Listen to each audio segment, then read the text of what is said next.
Good morning, everyone. On behalf of MIT School of Architecture Planning, I, Dr. Snigdha Chaudhary, welcomes to the day 4 of the FDP.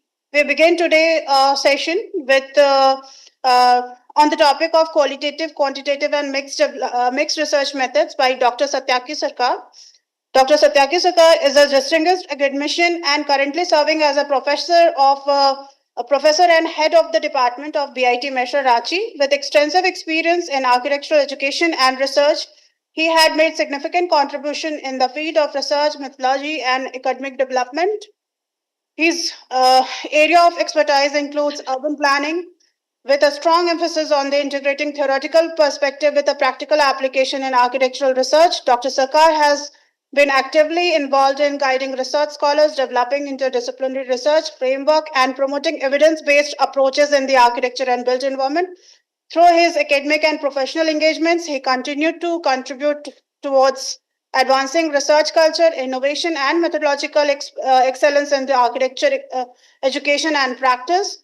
So now I request Dr. Satyaki Sarkar, sir, take over the proceedings. Thank you, Dr. Snigdha, and I'm extremely elated to be invited to deliver a lecture over here. I'm sharing my screen. Yes, sir.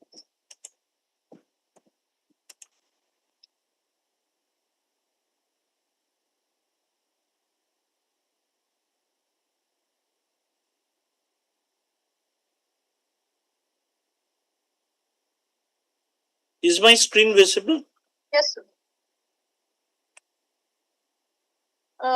You can make it on a slideshow. Is it full screen now? Yeah. Is my screen moving right now? Yes, sir. Yes, sir. Okay.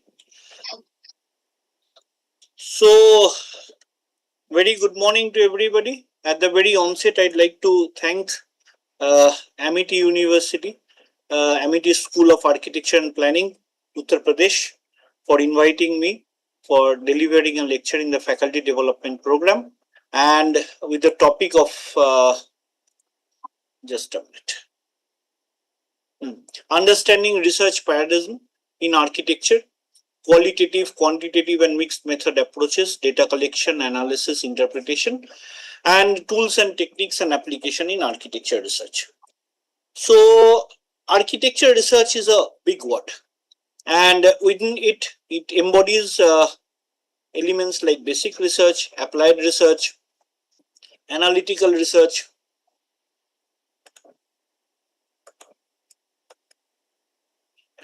experimental research, theoretical research, design research. These are various verticals of architectural research on which we may dwell, and we may ultimately come up with certain extremely informative solutions which may propel the field of architecture forward.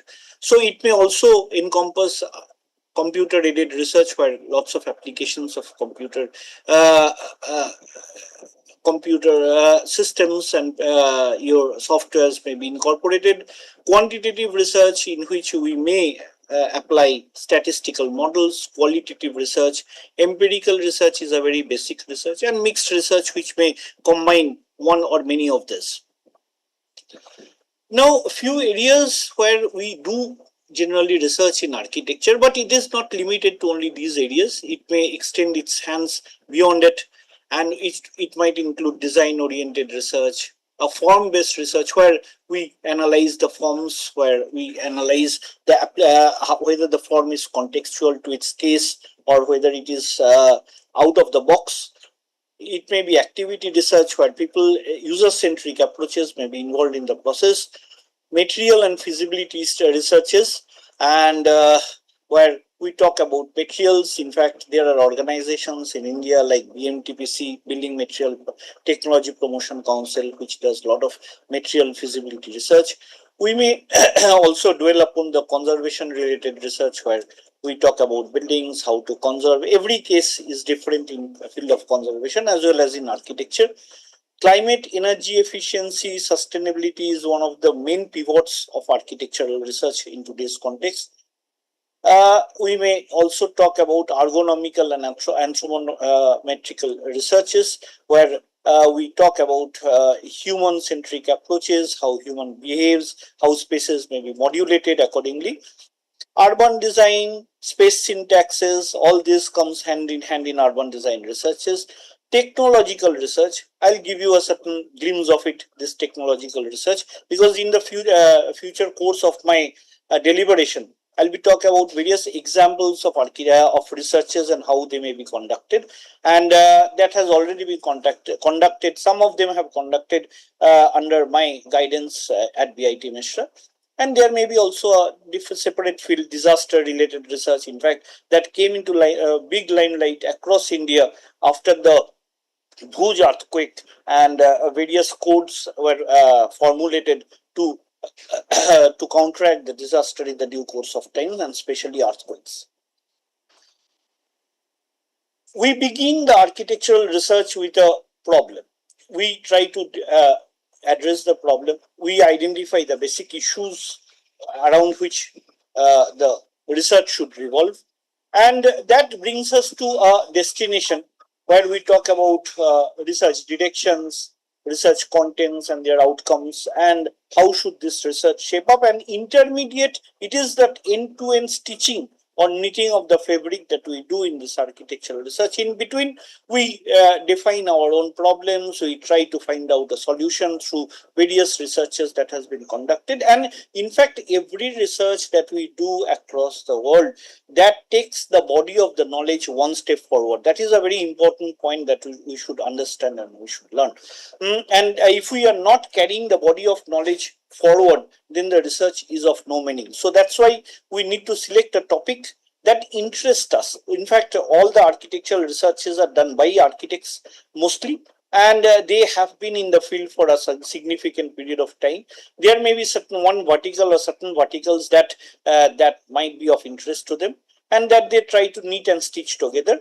And for doing that research, it cannot be in one fine morning that I think about doing a research. So it should be backed by certain background information and what has happened across the world, where is it exactly lying, what are the lacunas that still remains to be addressed, and based on those lacunas that remains to be addressed, we start up with a list of keywords. So these keywords are very important in its nature, because these keywords forms the main pivot based on which we do the entire literature study. Now all these researches that we do, generally it has this background research takes into consideration every type of research that has happened across the world, and we try to assimilate the inferences from all these researches, try to find out where the gap still lies, and ultimately we try to address that gap. So, what is very important is we start writing a statement, which may be the title of the study.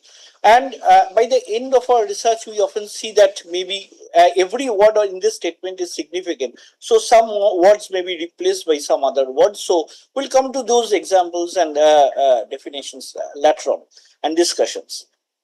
So we start conducting specific literature reviews, theoretical studies which related to selected topic of research, and ultimately from here we think about the big picture, that what are we trying to address, how is the world going to be benefited. Nowadays no research remains theoretical in nature only, and it has to be implemented, it has to be executed, and it has to be for the benefit of the mankind in future. And so the big picture is very important, and that is why we need to again research on various types of literatures that have happened across the world, and from that we pick up one. It may be based on interest or relevance, or a passion, that I am passionate about a certain aspect and I want to put my entire force behind that passion to see that the passion culminates in some form of a positive result. Or it may be on the magnitude. One might work tremendously and ultimately come up with certain solutions, and it increases our level of expertise. So, a basic architectural research starts generally with the global perspective. Wherever there is an habitation of mankind, or human beings, there has been some form of development of architecture, and we generally focus on those fields. We see what has happened globally, and from that we find out our aims and objectives. Now these aim and objectives and scope of the research, they are three interlinked items. I'll give you certain examples in this course of deliberation, but what we must think that we are not going to solve the entire problem of the world, so we have to limit ourselves. This limitation, making a small window and finally coming up with a very definite output, is a very important segment of this research. So limitation has to be very much thought about. Sorry. Hypothesis is something we start off our research with. It is an idea with which we may start our research, and ultimately we might end with a negative hypothesis, null hypothesis, or maybe a positive hypothesis. So for with this background, we do some literature reviews, or not some, but entire world, whatever has happened across various languages. We have to do the research through thesaurus and translations and all this. Then ultimately, after reading, so this reading is a very important component, big component, which might take few years of time even, and from that we come up with some research questions that still remains unanswered in the global spectrum of the global scenario. And based on that, and for addressing those questions, if we need some data, we collect the data, and then we analyze, and we ultimately find out the results. But the most important segment over here is the literature review. Now, if we see into the Grant and Booth in 2009 came up with 14 different types of literature reviews. So there it may be a critical review, it may be a direct literature review, it may be a mapping review which maps out and categorizes the existing literature for further reviews. It may be a meta-analysis kind of a thing, or a mixed studies review, that is a combination of various methods, ultimately ultimately boiling down to a definite result. It may be just an overview, not a detailed literature review, but just an overview of various aspects of the research. It may be a qualitative systematic review, or a rapid review. That means you have a very time limitation and you quickly go through only the abstracts of the review to find out whether they are matching in its nature or not. If you are able to define your scope of work at the very beginning of the research, then it may be a scoping review where the scope of your work in your available literature are being portrayed and their potential studied. It may be a state of art review where which tends to address more current in matters in contrast to the others. That means we tend to set a timeline. That is, say today it's 2026. We are not going to do any review before 2016. So accordingly, we may proceed with that. It may be a very systematic review, or an umbrella review. That means is giving coverage to all forms of reviews in its under its purview. So we start with some examples. These are examples. I'll narrate some 6-7 examples, and these examples are basically some researches that has been conducted under me, and how these researches are extremely valid in its context. You will be able to gauge at the end of this discussion. So the first type of a research was the spatial, anthropometric, and perception detail of a reader in a library for library design. So when we are doing a library, now library nowadays are less are experiencing a less footfall, because people have multiple sources of information. But at one point of time, library used to be the best storehouse of knowledge. But nowadays academic buildings or academic institutions of course have their own library. There are some state of art very good libraries across the world, which we in fact appreciate in forms of its architecture and services it provides for society. So in this research that was carried out by one of my students in the undergraduate course, it studied about the psychology of the readers, studies about the psyche and the relationship between nature, space, and the mind of the reader, the study of the effects of various design components on the mind of the reader, and study of the anthropometrics actually considered comfortable for the people. Now, if you brood upon what is the best posture you like while you reading a book or even seeing a mobile or seeing a tab for reading a or maybe using a laptop, each and every one of us has a different postural context in which we are best fit and we find ourselves most comfortable. And secondly, we cannot work, we cannot study, we cannot read, we cannot imbibe knowledge at in any place, and we have a particular or set definite parameters within which we try to enclose ourselves. And if those parameters are basically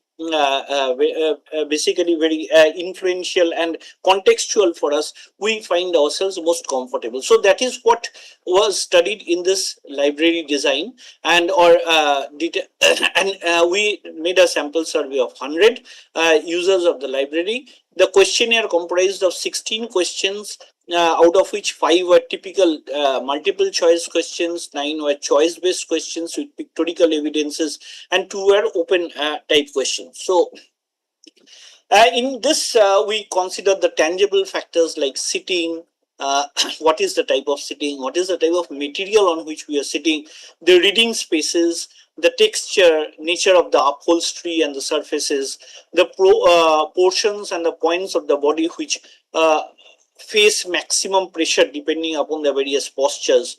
And intangible aspects, of course, incorporates the lighting type, colors, visual experiences, display of books, how spaces are created, and most importantly is the sound, because we want a tranquil environment for studying.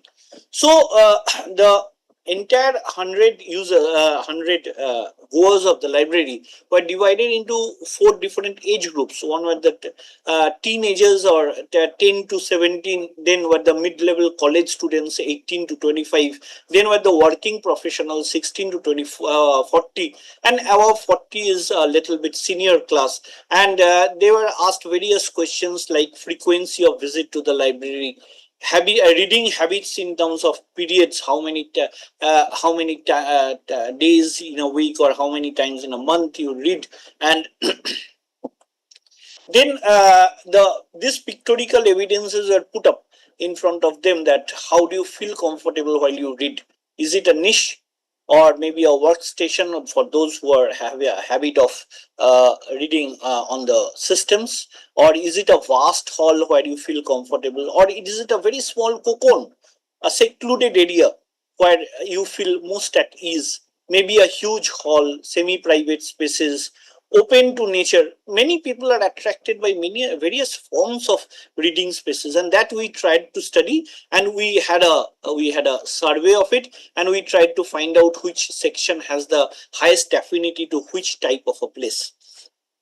Next, we came to common reading postures, that how do we read and how do we feel ourselves most comfortable. So various options were floated amongst various age groups, and as you can see in the graph, each of the age group has their own postural styles. Whereas you see the above 40 likes to sleep and read, posture number 9, whereas 18 to 25 has the posture number 6, where they try to rest their back and just sit stretching their legs. So there you have different postural styles which the readers have an affinity to.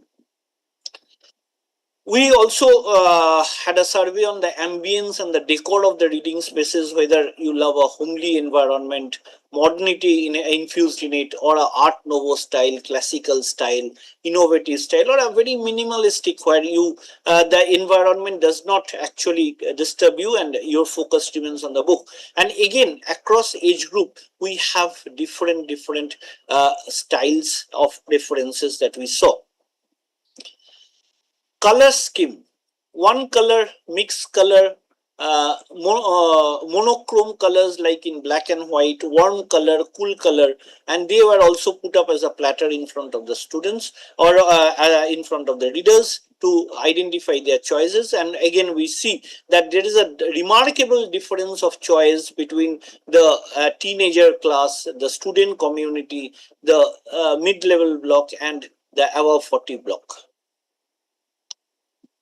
Similarly is the choice of ambience, level, manner of interaction of natural light with reading spaces like flushed with natural light or moderate natural lights, interplay of light and shadows, only artificial light. Again, the with age there is a huge variation in its in their responses. Then comes the kind of artificial lighting, whether it is a fairy light, hall light, only the shelf lighting, or yellow and dim light with a focus light on the reader. So again, we see there's a variation in the uh, responses. Then, if one would love to have focus group discussion, FDGs. So FDGs can be in attic spaces, open air, with a center table, semi-formal sitting. Again, another type of a semi-formal sitting. Setting number 5 talks about a very informal space, or maybe outdoor gardens where you love. And there again, the setting number 6 of an informal or a semi-formal is being highly preferred by the age group of 26 and above. That is a very interesting. So in the form of library design, we have to inculcate all these mixed spaces, and that was the study for about. Similarly, about display of books, whether which type of display arrangement one would love to go for. There are in the ancient libraries or the historic libraries, you will find the books were kept even up to the ceiling height, and people would love to access those neat nook and corners and to get a one copy of the book. But nowadays, people, due to lack of time, often prefer simplistic designs, and that is being again displayed in the survey results. And lastly, coming up to material dominancy, that whether you'd love the use of brick, glass, membranes, or wood, steel, concrete. So, and similarly as the sound as a preferred backdrop. So, whether it is absolute silence. So, when you go to this age group of teenagers or the college community, they have two distinct verticals. One is this absolute silence, or you have a slight instrumental music being played into it. Similarly with the age group of 40, but when you are in the mid group of 26 to 40, you have a very they have an affinity towards birds noise and a pin drop silence. So that with this we finally came up with the design proposal that I have not displayed over here, and I am just trying to focus on the type of research that has been carried out in this. The second type of research that was a PhD research was basically the social acceptability of affordable housing designs in resettlement colonies in planned cities of northern India. Because within the planned cities, we have seen there's a lot of growth of slums. There are also are missions of slum-free cities, and that's where to make it a slum-free city, the government has taken up various initiatives of R&R colony, that is rehabilitation and resettlement colonies across various cities. And my research scholar took up a few cities of northern India which are planned in its nature, to find out what are the preference styles and the social acceptability. That means these R&R colonies that have been provided by the government, what is their acceptability level to the users, and whether they are comfortable, they are at peace, and they would like to move out, or whether they would like to integrate it with their everyday life in future, or what is their present condition. So for that, after a lot of literature studies, we came up with research questions like what are the indicators of social acceptability for slum rehabilitation. So finally,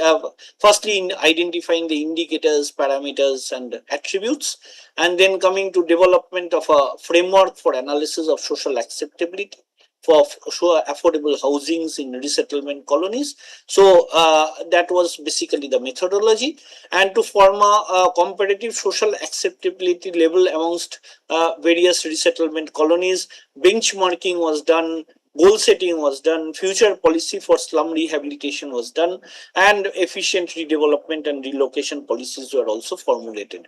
So the objective, why this particular example is being cited, that how do we relate research questions with research objectives. So the first question was for indicators of social acceptability in slum housing, and so corresponding objective was to understand the background of the study and literature review of residential satisfaction of affordable housing, and the similarly second question was how to develop a framework for analysis, and for this we selected a few study areas, identified determinants, and constituted a framework for that. So this is an example of how the hypothesis was done for the same. So there was a general hypothesis like good housing characteristics and access to basic services forms an integral part of social acceptability in slum resettlement colonies. Null hypothesis was good characteristics and better access to basic services have no relationship with the social acceptability. That means they are two distinct verticals which cannot be joined together or stitched together. And the alternate hypothesis was good housing characteristics and better access to basic services are definitely lead to positive social acceptability. So at the end of the research, one of them was to be established through the research process, and ultimately methodology was constructed for which there was the aims, objectives, literature studies. We identified the tools and techniques for social acceptability and assessment. There was assessment of the focus group discussions of the selected study area.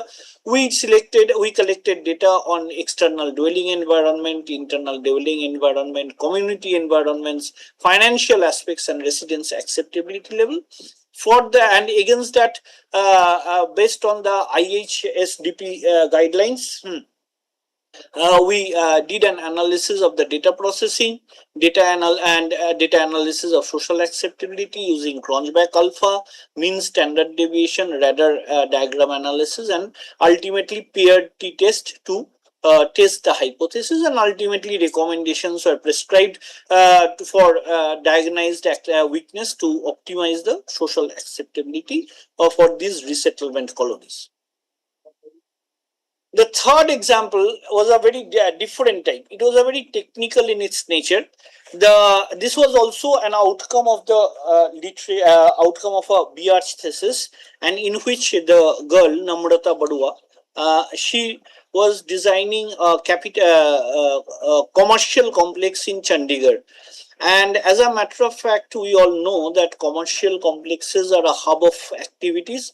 There are always a lot of footfall, because of which there is a lot of commotion, pandemonium, a lot of sound. And this particular research was to find out the level of indoor landscaping that can tranquilize and minimize the sound created by the users within a commercial district or a commercial complex. So the research topic was quantitative analysis of sound absorption properties of plants in indoor environment for enabling sustainable practices. It was also published later in one of the HCI journals, and so this talked about the plant and the substrate. So both the plant and the substrate has equal contribution in controlling the sound in there. So the substrate also on which the plant is growing also needs to be carefully designed. So the plant was and the substrate was selected,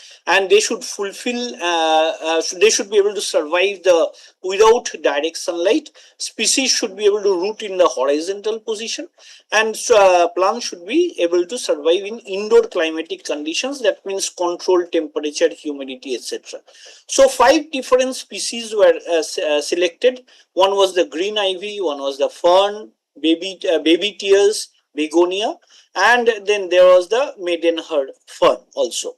So these few samples were collected, and then the substrate was made, and these plants were put in the impedance tube of 100 mm diameter to identify their absorption coefficients. So and the diffused absorption coefficient was calculated based on the ISO standard, and the total leaf area was also calculated from the number of leaves the plant has, multiplying that with the area of a single leaf.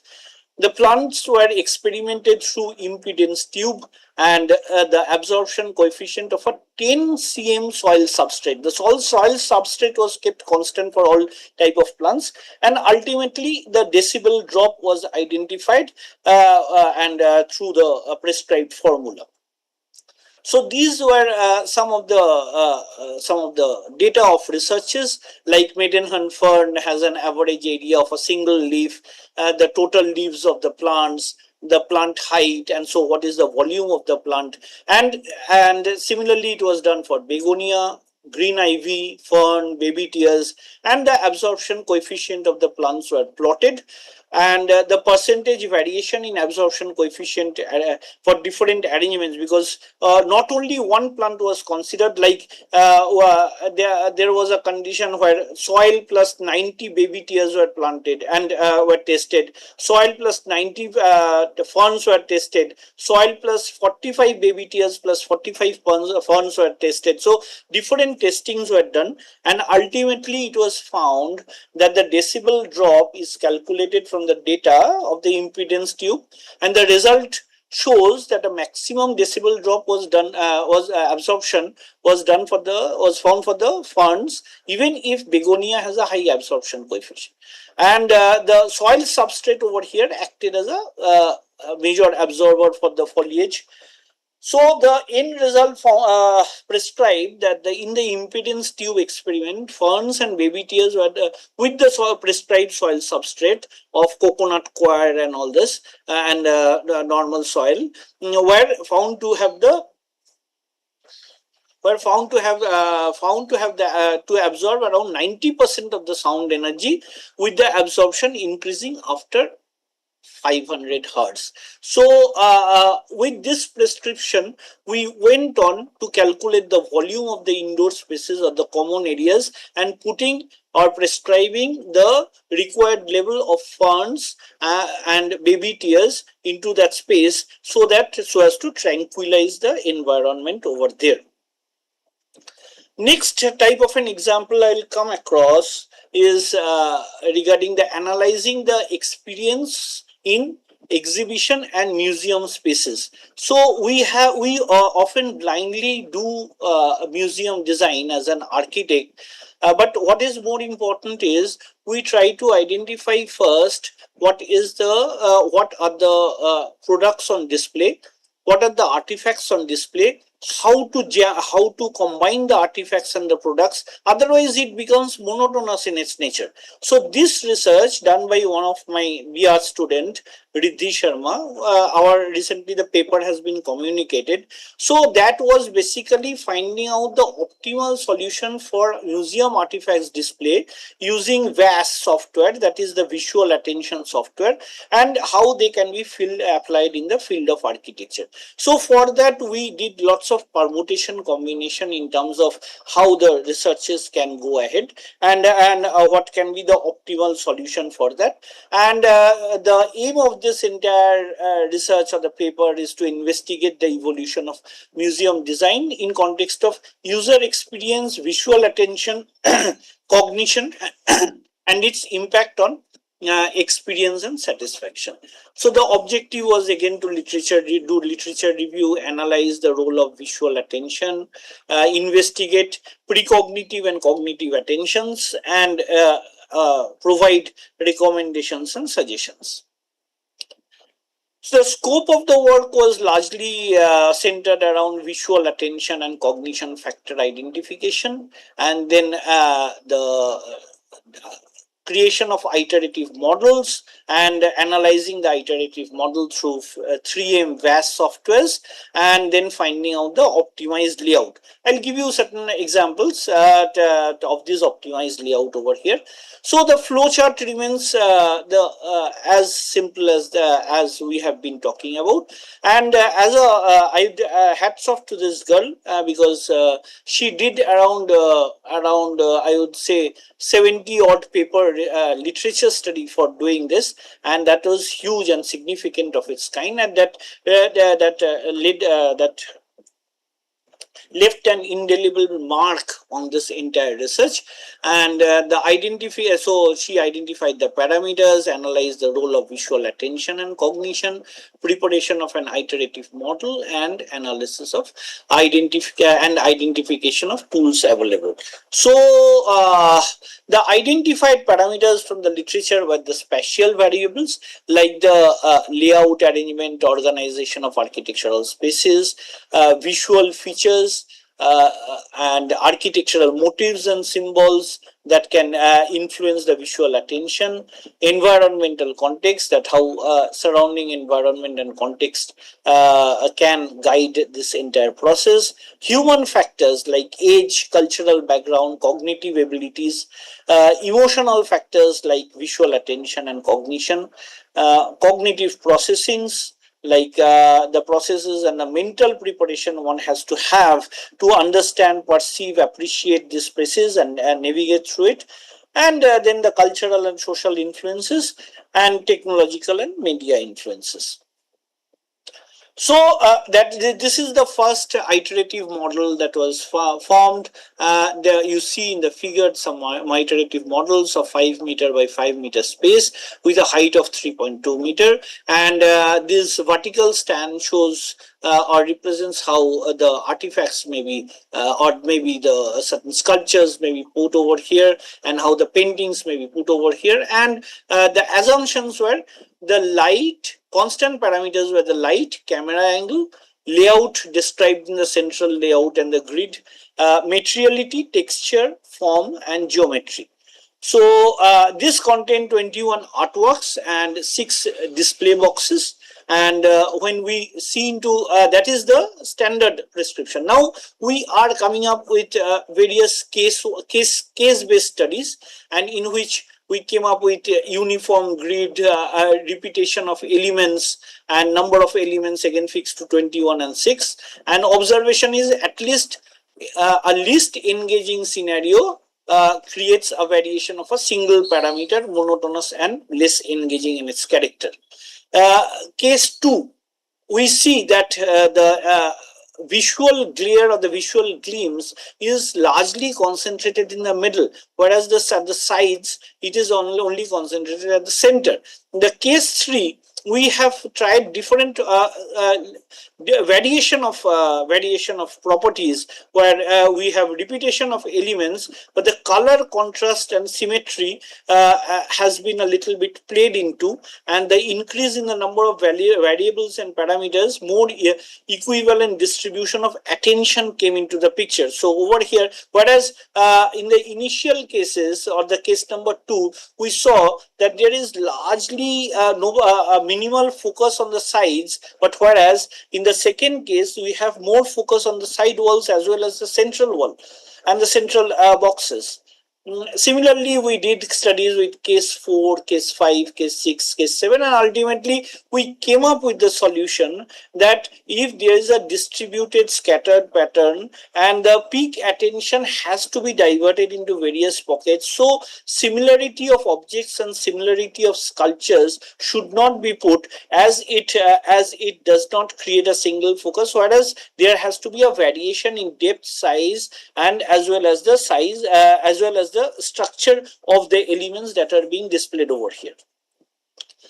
So the final results of the 3M VAS analysis shows a single parameter change, monotonous and least engaging. Whereas we change up to 3 parameters, case 2, 3, 4, we find there is a significant increase in the attention.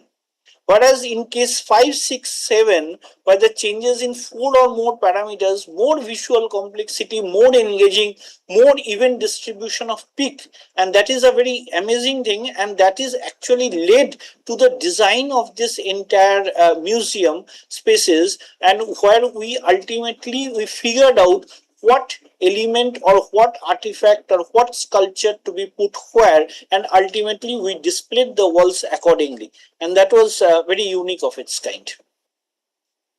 Next we come to another example. This is one of my ongoing project, direct relation with architecture. Nowadays there is a lot of hue and cry across the world in terms of carbon footprint analysis. But at the same time, one more aspect has come into the picture, that is the carbon trading mechanisms. So carbon trading is a concept that has been proposed by various governments across the world, and in fact that is slowly taking its steady strides in India, where you are given a buffer, or rather a threshold level beyond which you should not, or you should stipulate your carbon production. Even it may be an academic institution, it may be a airport, it may be a bus stand, it may be a road, anything, and you have to stipulate, or it may be a factory, industry, whatever, stipulate your carbon emission levels.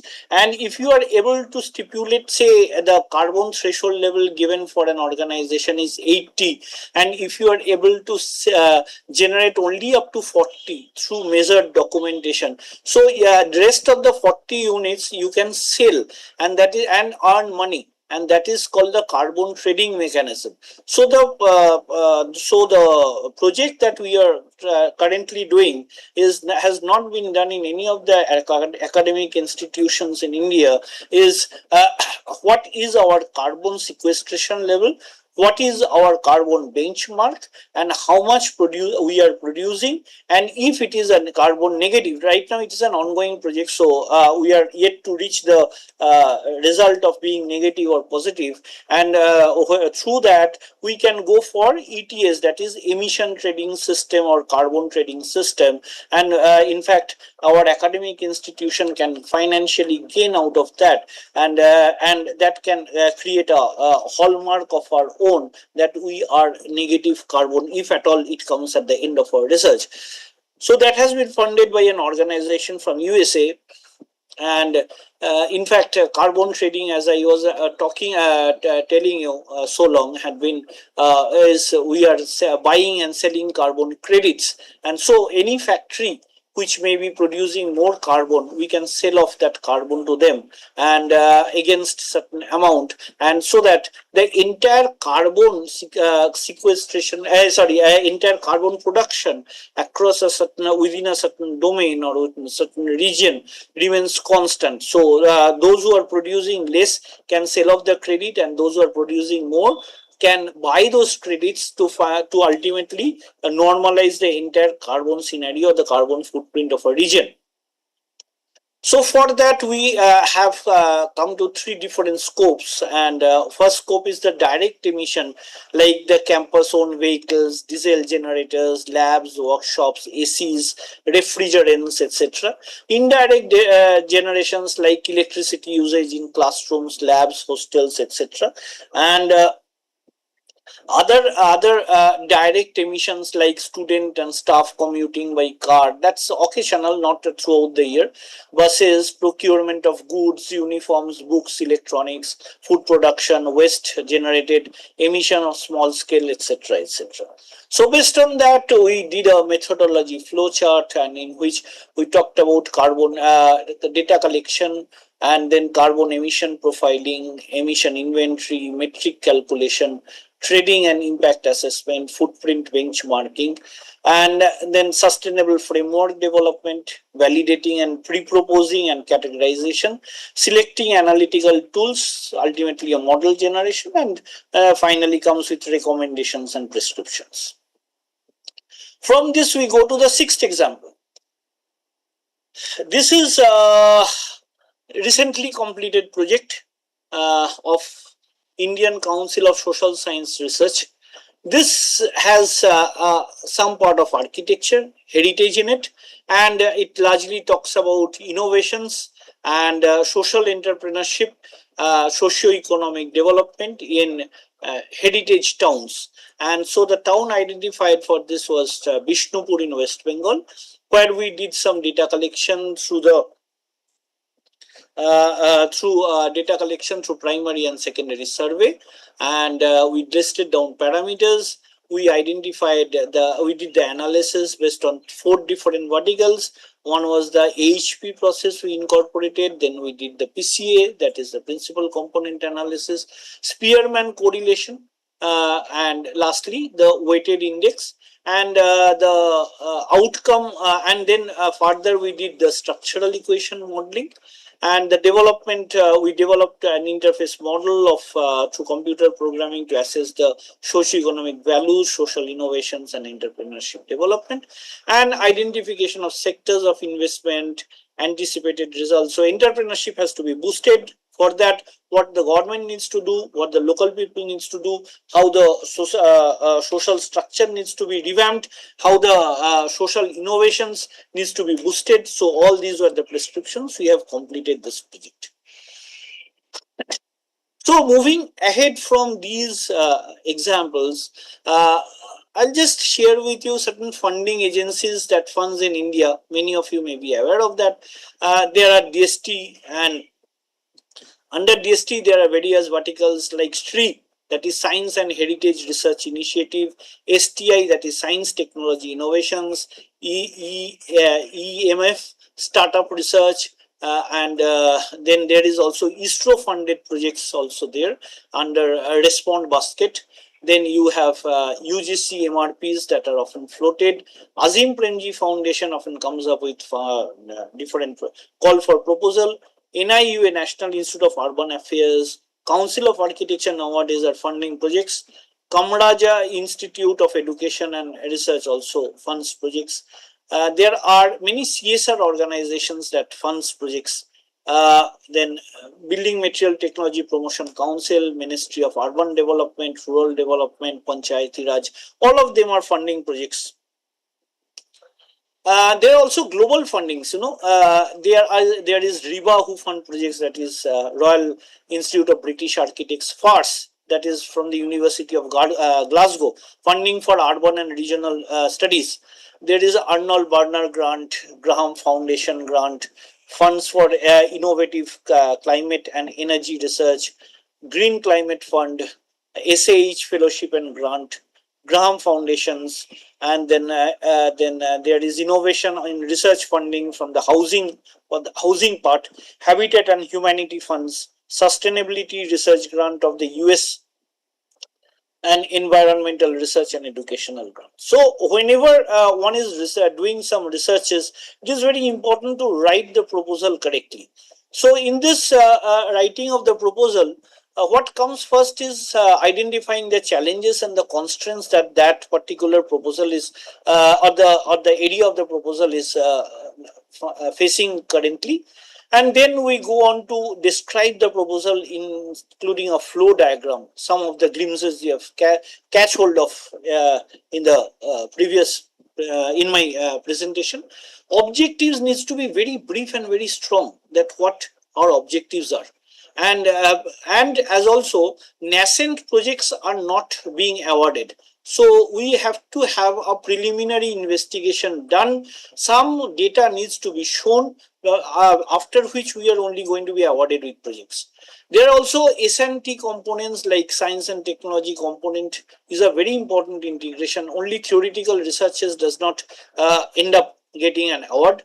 And if you have industry linkages or NGO linkages, that are wonderful of its kind, because nowadays government wants to see whatever research they are funding are actually being put on ground. So who is going to put on ground? Your NGO is going to put on ground. Then comes the methodology, detailing, work plan. So all these fall in place, and the output of the research has to be very discrete of its kind, very unique and discrete. And lastly, you have to talk about the likely impacts to the society. Nowadays we are all, everything is targeted towards SDG, that is Sustainable Development Goals. So how is it going to impact them? And you also have to state the parameters for monitoring effectiveness, that is, you are proceeding with your research, how whether you are proceeding in the right way or wrong way, in without external considerations or external monitoring, how internal monitoring and what internal results can actually tell at every step that your research is going in the right direction. And then comes the detailed plan for post project activities, that how do you want to take it forward, and status of similar work, and again the gap analysis, that how the gap that still remains exists, the lacuna still that still remains exists, can be mitigated through your research. Thank you. I think I am in time.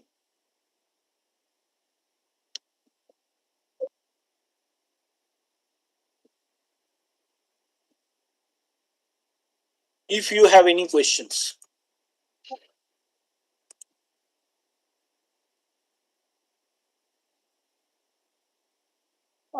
Thank you, sir, for such a elaborative and insightful session on the qualitative and quantitative and mixed research approaches. The detailed explanation of the research methodology supported by the real research papers and case study based discussions provided our participants a very practical understanding of how theoretical concepts are applied in actual academic research. Thank you. Thank you. Yeah. So, if anybody has any questions. Yeah. So we are open for the question answer session.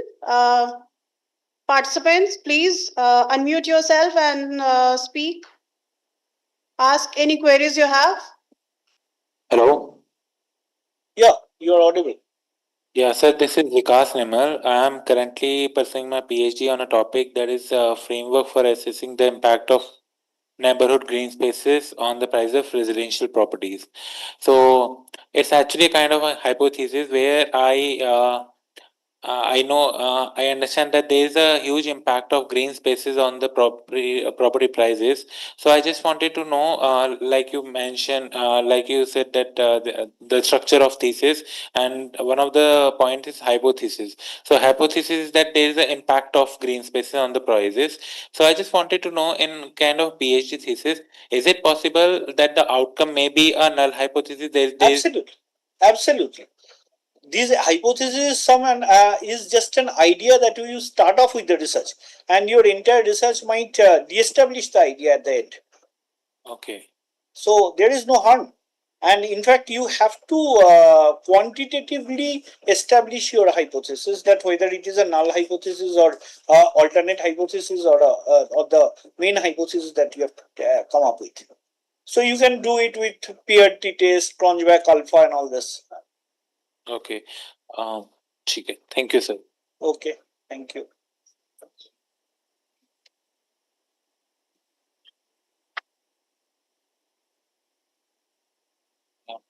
Any other question?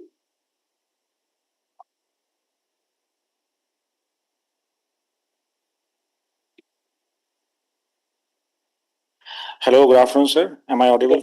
Yeah. Yeah, sir. This question is in continuation to the last. Please introduce yourself. Sir, I am Sandeep Kumar. I am an architect and planner, and presently working as an associate professor at MIT School of Architecture and Planning, Noida. Okay, great.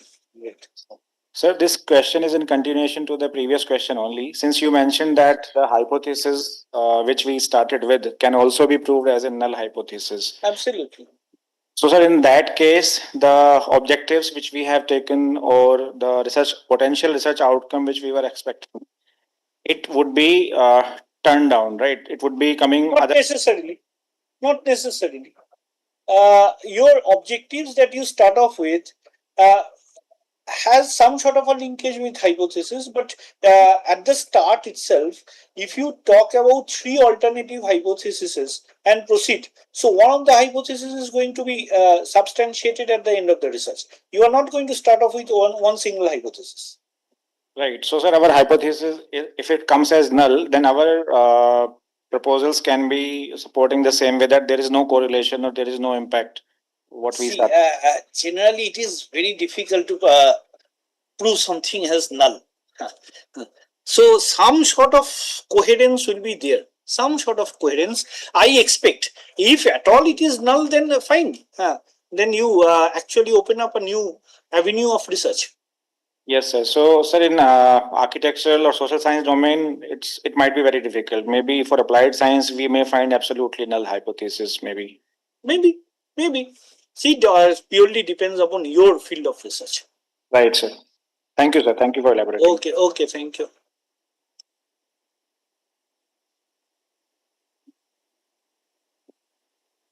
Do we have any other questions? Participants who have joined online also are requested to kindly switch on their microphones if they have any questions, or they can even write in the chat box.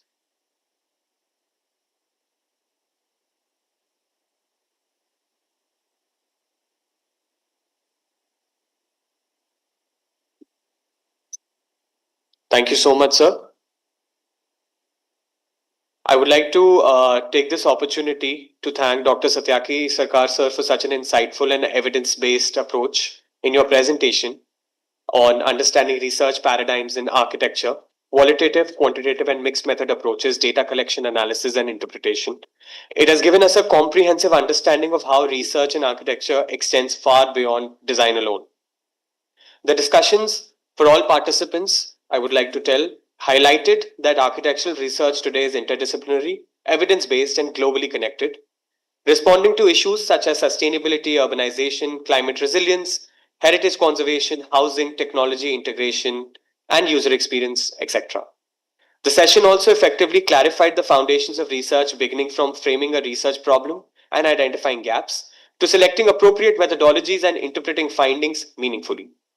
We also understood the importance of literature reviews, whether narrative, systematic, integrative, scoping, or comparative, in building a strong theoretical and contextual base for research. The examples shared by Sir from various theses also demonstrated how methodologies vary according to the nature of inquiry. Another important takeaway was the role of tools and techniques in contemporary architectural research.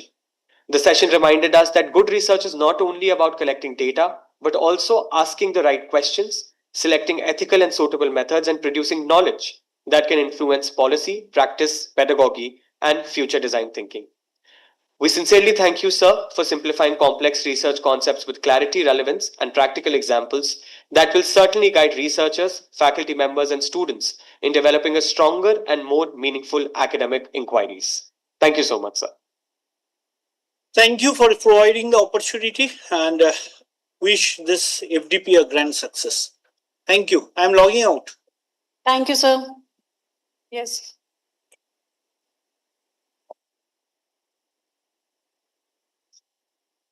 Participants are requested that we will now be dispersing for a short break. It is requested to kindly join back in time for the next session for today at 2 p.m. I request all participants to be here on time. Thank you.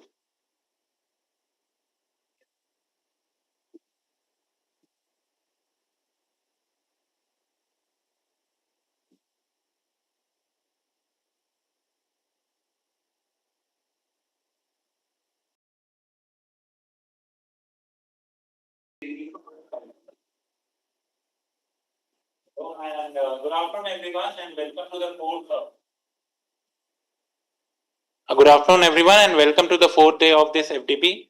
And for this session, we have a speaker, Dr. Anurag Verma, and the topic of discussion is bridging research and design practices. Let me introduce Dr. Anurag Verma, sir. Dr. Anurag Verma is a distinguished academic leader, architect, and urbanist with extensive experience in higher education, professional practice, as well as interdisciplinary research. With a strong vision for academic excellence and innovation, he has played a significant role in institutional development, strategic planning, and strengthening industry-academia collaboration. An architect by training and an urbanist by specialization, Dr. Verma is known for his holistic and research-driven approach towards the built environment. His work integrates architectural design, sustainable planning, contextual sensitivity, and urban development practices aimed at creating resilient and inclusive spaces. He is the founder of Nirmana, an initiative dedicated to promoting thoughtful architecture practices, sustainable township development, and heritage conservation. Through his work, he actively advocates culturally responsive design approaches that balance modern development with preservation of heritage and local identity.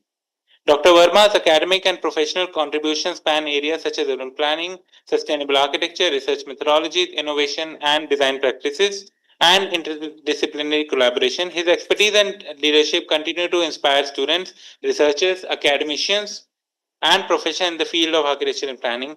He is widely appreciated for his insightful perspective on bridging research and design practices and for encouraging innovative, socially responsible, and future-oriented architecture solutions. I invite Dr. Anurag Verma to kindly take over the session. Welcome, sir.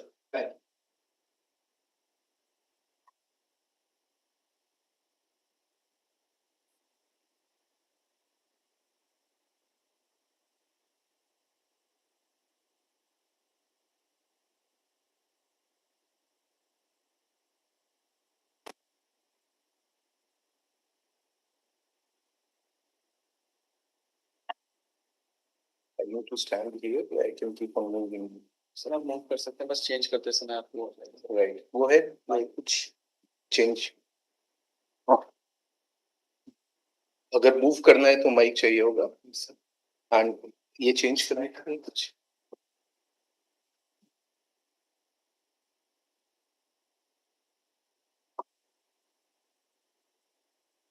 Shall we? Okay. A very good afternoon to all of you. Good afternoon to all of you who are here offline, and a very good afternoon to all of you who are there online. So it's a pleasure to be here. I'm very thankful to the institution to have invited me for contributing to this FDP. Now, the theme of this session is bridging research and design practice, wherein I look at it as research as a design decision-making framework, and we'll take a reflective approach towards this entire thing. So I expect that we'll be thinking simultaneously to what we are pontificating on. And I also expect a lot of discussions on the issues which we are going to raise here, right? So we'll move on to this now. So there are 4 themes that I was requested to cover here. The first one was converging research insights into practical architectural solutions, which was one. The blue ones, kindly note, these are the terms that we are noting here. The second is design thinking and solution-oriented approaches. The third is the framework of research proposal development. And the fourth is structuring and presenting research proposal. The focus of this session will be on the first two, looking at the short time which is available with us. But these 2 things will be dealt with in great detail.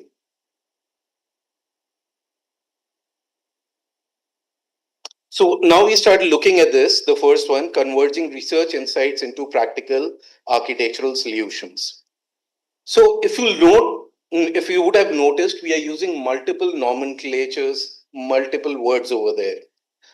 Research, design practice, research insights, architectural solutions, architecture design, or design. These are multiple words. So for the purpose of this session, we'll just get into some kind of a detail as to what do we imply with these.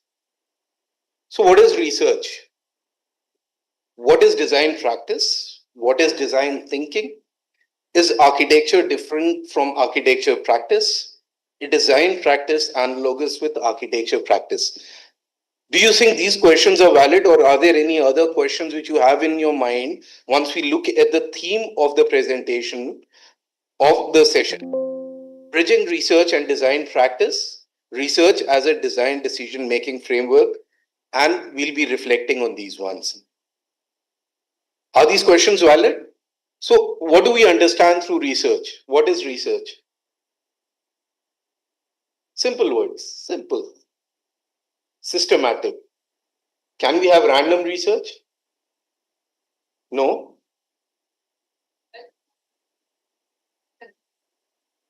What is the goal of a research?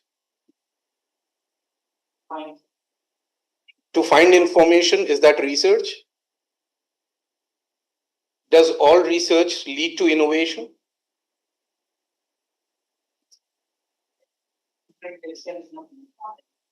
New knowledge, so I know the count from 1 to 10. I learned 11 today. Is that research?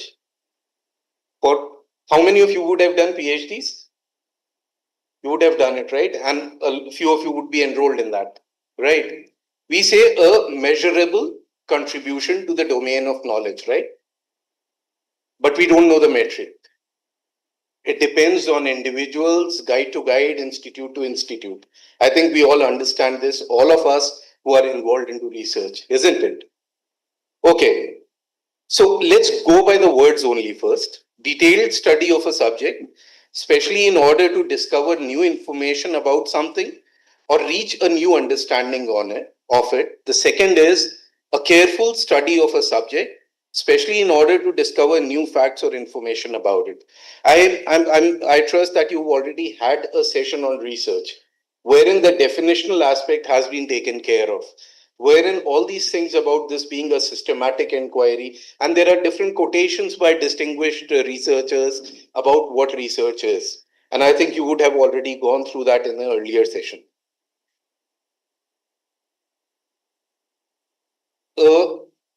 What we are saying is, in a very broad manner, research is wanting to look or observe phenomena in a greater detail and trying to understand a few more things about it than is commonly known. Right? A phenomena which does exist to a certain extent.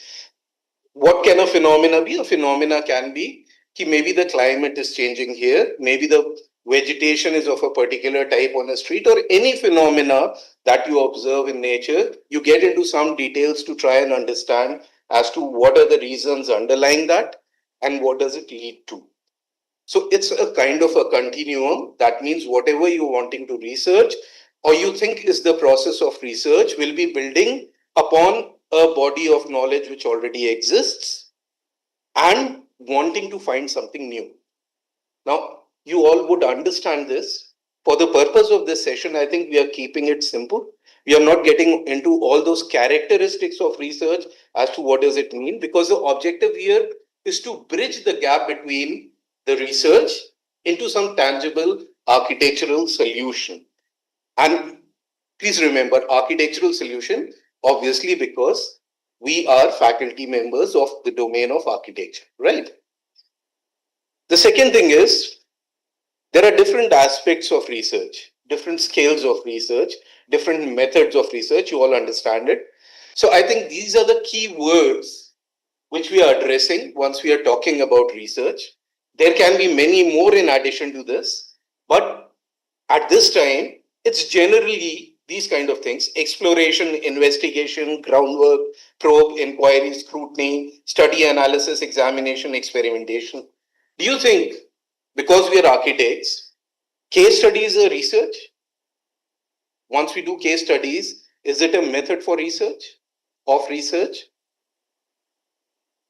So is every student in the second year onwards researching into something? In a way, Yes? in a way. I think you said no. Yes? You said no. Yes, that's interesting now. It is, you're saying it's research, right? Yeah. Maybe it is not that structured, but it is a research because there's already, the information already exists and somebody is again doing an inquiry based on it. Why do you say no?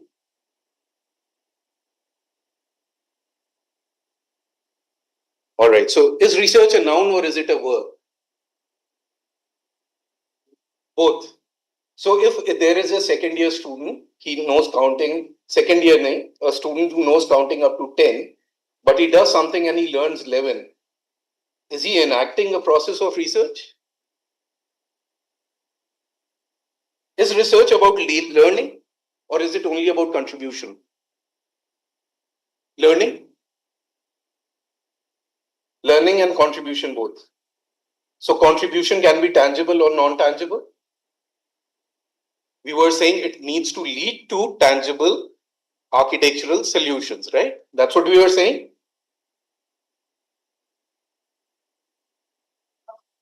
Right. Yes. But if you consider it to be a verb, any person who's who's engrossed in the process, it's a process of learning. Maybe we are not calling it research. Is research a method for learning? Do we not think that the end objective of any research is also about learning in addition to contribution and everything? Yeah. It's inevitably enmeshed with this, right? We understand this. I think you would broadly understand the difference in terms in the scales. Let's say exploration and examination. What would the difference be? Like exploratory is a type of research, right? We all know it, right? Do we understand? Are they really distinguished, or is it only that we are giving words to it so that we can comprehend it better? if you're learning anything by a method A, you're learning it by a method B. The point is both are learning. To make it more comprehensible to us, we call it's an exploratory research, it's an applied research, right? Or else it's delving into grounded research, phenomenological research, and all those things. These are words which are given to the way a particular thing is done. And for those who have done your PhD, do tell me, did you not really attempt to write somewhere that I am doing this? Tell me what method is closest to this, because I did that. I said, I'm going to do this for my research. Tell me a theory, right? Something like grounded theory or something like that, which exactly defines the process that I'm doing. Because I knew that what I wanted to do, I was delving into unknown real, but I knew at this stage what I'm doing, and they could give me a method to describe that. Have you done it also for those of you who've done your PhD? Did you try it out? I am doing this. Tell me a technical name for this. Did you try it out? No, you didn't. No, no one did. Okay, you'll find it because there are innumerable theories of research. Presswell talks about a few, but if you talk about multi methods to do research, there can be anything, innumerable combinations to do that. So let's not get too bogged down about the characteristics and what does each of it mean. What we are doing is that we are simply looking into something and we are wanting to create something which is tangible as an output of this research, right? Not only for the sake of it. And all right, we'll come to that. Okay, now what is not research? Suppose any problem that you give to the student or anything that you're writing a dissertation on, can you give me an example of what you will consider not being research?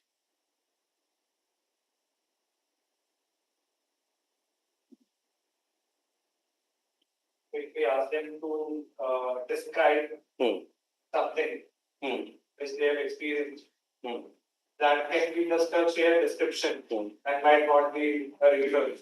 But that's not a learning process. They're just talking about it, right? Like it's only after the inquiry somebody can take out some tangibles from those experiences. All right. Maybe there is some learning, but when we are only asking them to describe, that is not leading to learning. All right. So when you were writing your dissertations or you were doing anything, didn't your supervisor ask you कि इसमें research क्या है? What is the research component in this? If someone gives you a paper or someone gives you a case study submission, do you ask them what is it that you actually looked at? This is just a blatant statement of facts. And once you describe 3 projects, you do a table and you tell us this. What do you learn? That's what we do, right? So how does case study become a research? Instead of repeating what one read. Right. So what is not, can you give some examples of things which are not considered to be research in the domain of architecture? Like just a case study, for example, as part of, say, design studio, when we see students reading something from a source and then repeating it, say, which is already a pre-drawn conclusion that, say, India International Center or India Habitat Center has these spatial qualities. That's a repetition, which the student has neither experienced nor nor have they investigated whether it is right or wrong. We are believing the written word. I think that would not be research essentially. But if the student goes there and they figure out that, okay, what is written, maybe the building is more than that, or maybe the building is less than that, there is some disagreement, maybe there is some elaboration. I think that would make it, a learning or a new learning or a research. Otherwise, just learning of the previous stated facts possibly is not. Can you cite it through an example of a work given to a student which we consider not research worthy or which is not research? I think Maybe it's related to standards which we are asking for, like refer the books, like time saver standard or something like that. So that is, I guess, it's not a research, but it is something which we have already seen and we are according to the requirement of our particular objective. Okay, if we give students a problem and we want them to do research in a case study, what is the preparation that we do? I'm going backwards now. Because we decide that case study is the right way for them to learn. And end of it, they give us facts and we take it. What is our preparation for that? Do we have a problem statement which we think that the student should resolve through case studies? Do we know that as teachers?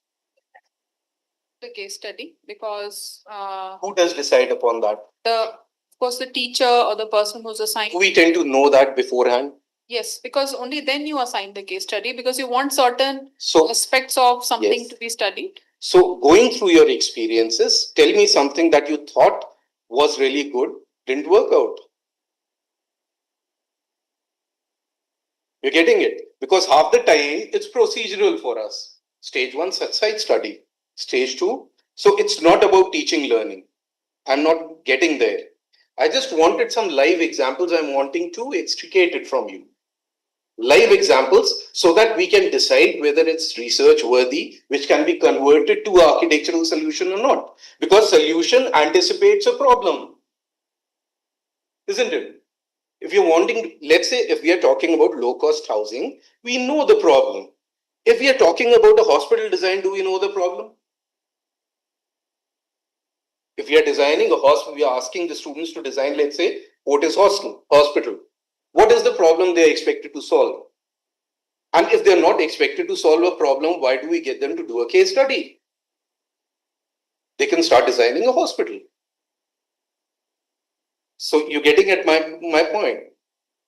Is there a research question with us as a faculty member which can drive the deliverables to architectural solution? There should be. There should be. Now, all right, so I'll move ahead. What is not research? As you were saying, casual observation is not research. You looked at it, like you said, and you stated it as a fact.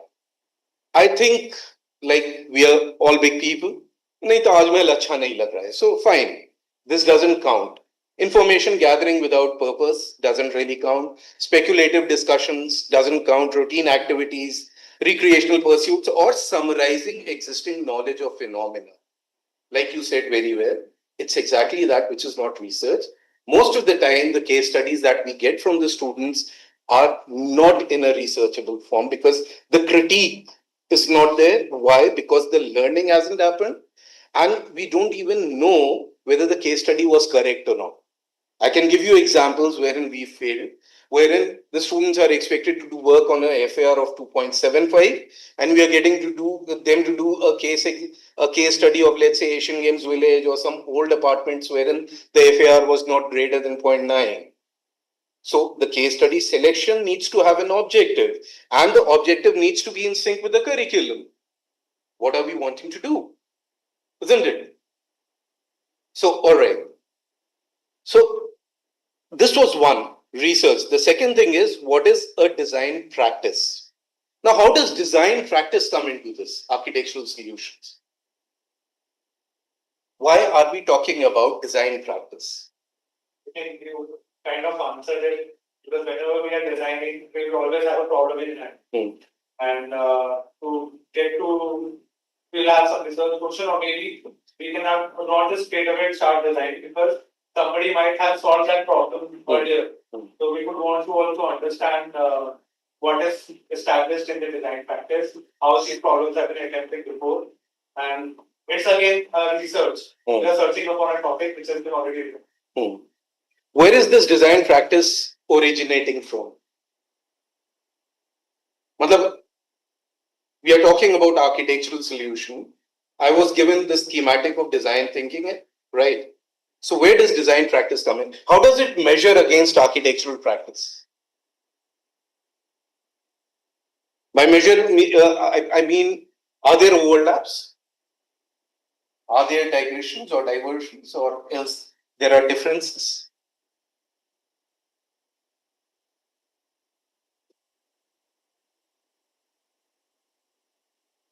Okay, this is what we will mean a design practice to be for the purpose of this session. Design practice is the process of conceptualizing, developing, testing, and refining solutions to human, spatial, functional, experiential, or systemic problems through design thinking and creative intervention. Now, these are words which we take very simply: human, spatial, functional, experiential, or systematic problems. Can we find examples for these? What can be human problems? Classification, human comfort, depending protocol height, anthropometry, accessibility.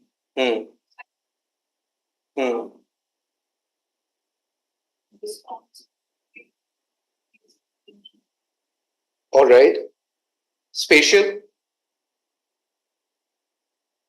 Depth of enclosure, scale, access, accessibility. If you look from a solutions perspective, can you cite examples for spatial? Site plan. Reality. Spatial. All right. So we can pick up an example of the low cost housing again, which is a human problem also. It's a spatial problem also. And I don't know if you've seen those a few presentations or a few studies that Spark has done in the slums of Mumbai. A few of you would have seen it. Nahin. Dekha hai. So you understand what we are talking about. There are human problems, there are spatial problems, they are getting resolved through systems and processes. Like the sketch there talks about the existing space, then they talk about something of a mezzanine coming up there, a ladder coming up there, then they talk about ventilators on the top floor, then they talk about an additional floor, half done. There are different phases which are linked to the economy, which are related to the phases of development, the way it works in the slums, right? Design thinking at work in domains of constraints. It can happen for the luxury segment also, right? It can happen for any segment. The typical demands would be category specific, and the solutions will also need to take care of that, right? So each of these have their own things. Now, problem solving through design, it's exploratory and iterative. What does this mean, exploratory and iterative? It's not unidirectional.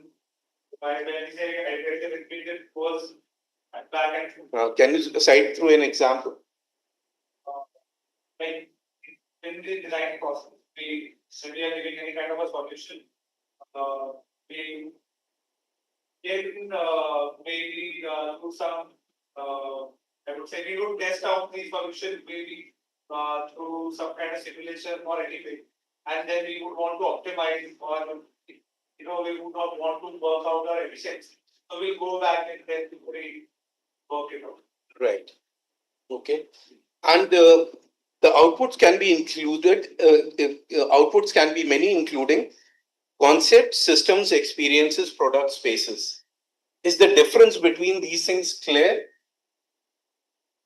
Concepts, systems, experiences, product, and spaces. I believe all the design schools are running independent programs on these now. Experience design, spatial design, product design, concepts is still there. We don't have a program which deals with that. Systems thinking we all know about. Design thinking is an established method to achieve the above. So this was a background to understand where does the design thinking come into picture. Design thinking is this. I think you've already had a complete session on design thinking also. You had a session on design thinking also? Yes or no? As per the program, you were supposed to have it, no?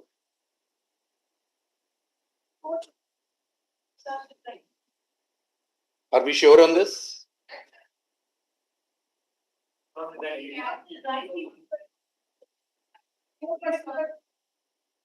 All right. So design thinking, you haven't had any session on design thinking at this time? No. All right. Okay. So design thinking again is a process of design. This is one of the most established method to do it. It was propagated by IDEO and Stanford University. And this is one of the most established processes to do it, which suggests 5 different stages at which a design process is undertaken, right? Now, this is not the only model. Each of the student who's into the process of design may have their own ways of designing. I'm sure in your studios, you'll find some students who will be more keen on form-based designing, and there will be some students who will be more focused on the function aspect. There would be some who will be focused on the climatic aspects, some who would be focused on the technological aspects. So the process through which each of the students will culminate their efforts into a design will be different, right? This is the gold standard in terms of the design thinking, which gives a process which is the most accepted, mostly for the product design, but it works for everything. It is posited to be working for systems. So the management students also tend to use it. Psychology students also tend to use it. The corporates tend to use it big time. And surely the design schools also tend to use it. There are 5 stages there. The first is about empathizing. Second is defining. The third is ideation. Fourth is prototyping. Fifth is testing. Now, it's not a linear process. It's a non-linear process. It's a reiterative process wherein the kind of process that you'll adopt will depend on the place where you are entering into the design process. Let's say for a residence, if you are designing a residence or a hospital, okay, these stages, I'll briefly read these ones only. You also have a look on this because we have 1.5 hours, I think, right? Empathize means understanding, comprehending as to what is required, which is done through different processes, out of which interviews is one, shadowing them is the other, wanting to understand and being non-judgmental about it. Why is non-judgmental important here? Why is non-judgmental important? Bias can lead to not, so any kind of bias can lead to not getting the right solution or not getting the objective. But is it really possible having no bias? So you'll have your own decision-making process, but you are not starting with a prejudice. Make sense? Definitely, if we are to a classroom, we'll prioritize, let's say, the temperature and the lighting more than the acoustics maybe or whatever it is. We can have our own criteria for this. But first of all, we need to understand that furniture, lighting, temperature, seating plan, anthropometry, everything is important. So it's important to understand all these things, after which we'll have our own objective method to understand this and define as to what are the major things that we need to cater to and what are the minor things that we may cater to. But we must not start with a prejudice कि भाई हम तो 6 metre by 10 metre वाली classroom में पढ़े थे और ये वाले बहुत lavish हैं. We need not have any kind of prejudice. It entirely depends on what the kind of brief is coming to us. We need to remain open to that and we need to be aware of it, right? That we are not carrying any prejudices. Empathize means to put yourself in the shoes of the others, right? Trying to see it from different eyes. And it's not only one eye, it's multiple perspectives that we can gather. We'll be richer for that. The second stage is define the people involved, the role objective. What is it that needs to be done? What are the decisions which will have to be taken? What are the challenges and what are the pain points? Can we do this through an example? Or is it understandable? Because we do it for the buildings. We follow these processes. Let's say if we are talking about, let's say we'll continue with that, low cost housing only. Who are the people involved? We interview them. What are the problems that you are facing? Seek to understand through site visits as to what are the problems that they are facing over there. How do they live? What happens in different climates? How do they survive when water is not there? How do they survive? The general things, everything that is observation based, which is a part of the research. The observation is one small process over there to see it firsthand so that we can understand this and no value judgment. नहीं यार इसको तो तोड़ के multi storey slum housing बनाना चाहिए. Spark वाले जो research कर रहे हैं, that is not the way forward. If we choose that this is not, if that is the only way forward, we must not take up a project like this, right? The second is personas. What are the decisions we'll have to take? What are the challenges which are thrown by the place itself? Like someone comes to you and says that we need to improve the quality of life over there. What is quality of life? So we need to have some kind of tangible objective on why are we wanting to do it in a particular manner, and the decisions will happen in a similar manner, right? It will follow. The third is ideation. Share ideas, all ideas worthy, diverge, converge, yes, and thinking, prioritize. Now, what are the ideas we can share? Let's say we go at a slum housing. What are the things we'd like to discuss? If we are sitting in a group like this, what are the things we'll talk about?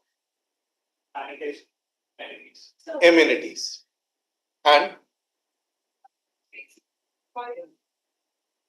the kind of spaces they require for housing.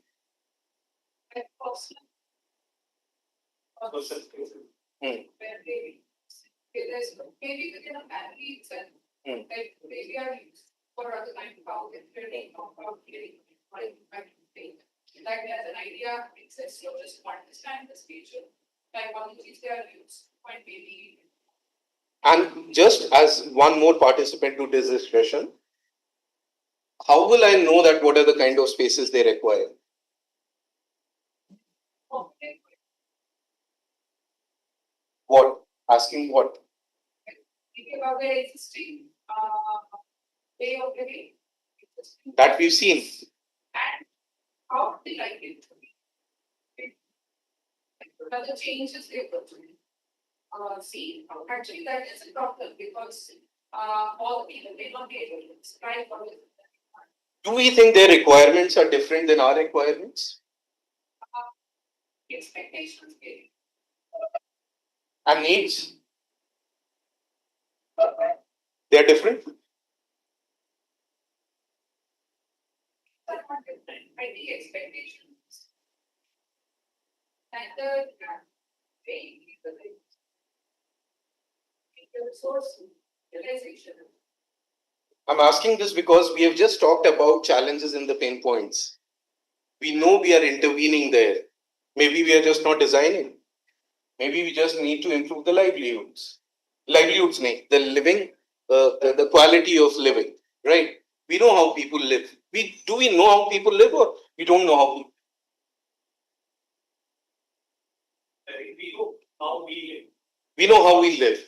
And then we go there and shadow them. Shadowing is the second, right? And then we learn how do they live. Or do we ask, कैसे जिंदा रहते हो आप? ऐसे में कैसे जिंदा रह लेते हो आप? अपने नोशंस के हिसाब से उनसे पूछते हैं कि आपके पास ये है या फिर कुछ भी है. So that is what I'm saying, that we have just had to show how we live, how what we want, based on which our perceptions have been thrown upon it. That आपको ये चाहिए या नहीं चाहिए, because we're assuming कि आपने चाहिए तो शायद चाहिए होगा. Like that. All right. So what are the challenges you will face there? Without doing a study, do we know their challenges? No. What are the simpler ones?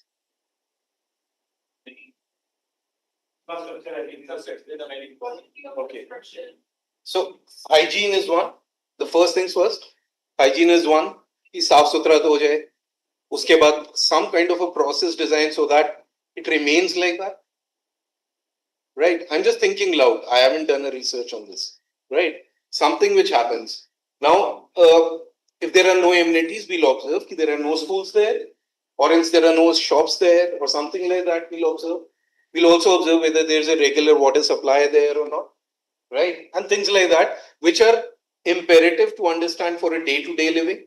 I think these are the basics which all of us require. They also need it. We also need it. We need it for our 4 air conditioners. They need it for 2 fans to work, right? But they also need electricity. We also need electricity. Is that available or not? So availability of the basic resources will be the first level. Second will be the qualitative aspect, maybe, that you were talking about, the spaces. Now, what is the challenge in the space?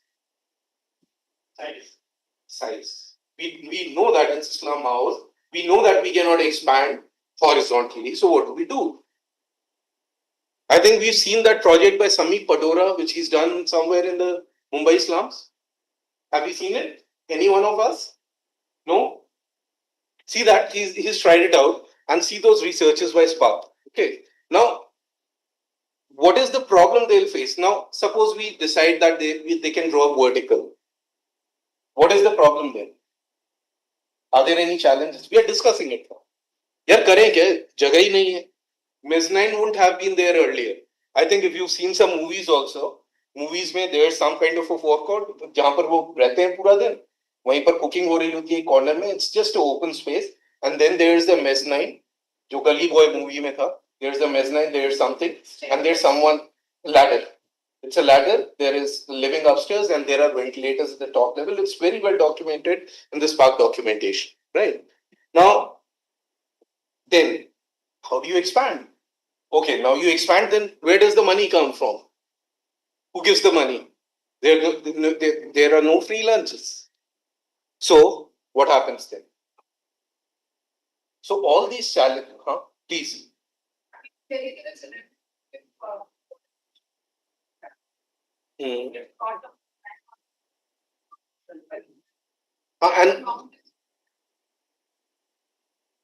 So as a participant in this discussion only, I'll say, but there's a problem because the land which is there is very meager, and consequently they come up with almost 12-story buildings which are at a 3-meter distance from each other. Do you think that's how people should live? Do we think that's a better solution than a slum housing? That's what I'm saying.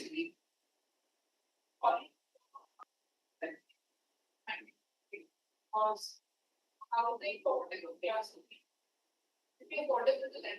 I mean, I personally also think affordable housing is the right terminology. And I think whosoever is able to afford whatever they buy that.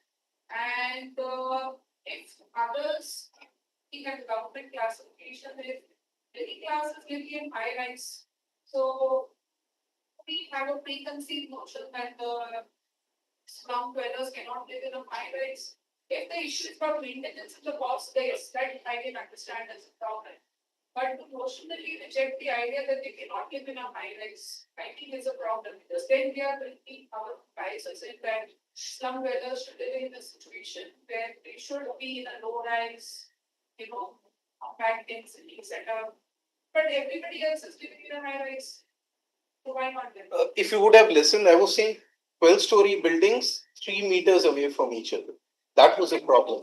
The problem was that's because of the density that's happening. So, irrespective of this, whether we should do it or not, what we are talking about is not about a multi-story building. The problem statement is again the same. There is a solution. There is a solution that we can have cross-subsidization, right? We can also have systems wherein we are asking every flat owner, for every flat owner, there needs to be one service apartment. So a lot of time it gets compromised. People give that one room in a 4-bedroom apartment, call it a servant's room, which takes care of that one EWS which needs to be given, but actually it's a distortion, right? It's not a housing for the EWS, it's housing for individual servants, isn't it?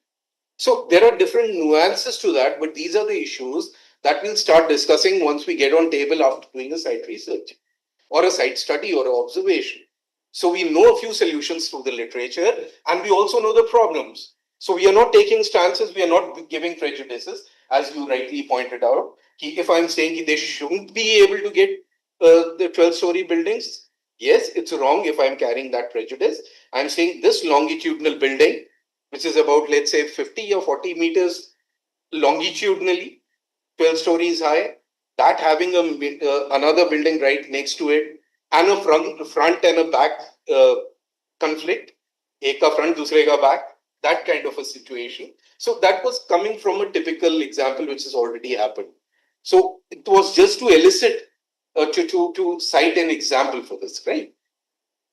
So share ideas. Now, if you're going to the studios, and I'm not sure lately that what is happening in your studios, very often what happens is that you go to the studio and there is a urban design studio and there are 6 students sitting on a table, and you go there, okay, what have you done? And they tell you, we're discussing. So you ask what has been done. We are not asking what you're doing, right? And then they say we are discussing. Okay, you're discussing what? We are generally talking. Now, generally talking is not research. It's not progressing, right? Convergence of ideas. How does it come? How do we converge ideas? One good thing for every brainstorming session is that we don't shoot down ideas. All ideas are welcome. So I think it's written also, all ideas worthy. So if I'm saying it's at 3 meters and you are saying it can happen, so my idea is also worth it, your idea is also worth it. Maybe they are not syncing together, they are at the opposite ends, but they are complementary once we are seeking convergence, right? So different point of views are to be invited so that we can converge. Very often what happens if we don't have mature students, if we are taking undergrad classes, that convergence doesn't happen, right? And if the convergence doesn't happen, all these research things that we have thought about, it cannot yield anything which can be looked at as a solution. Do you get this?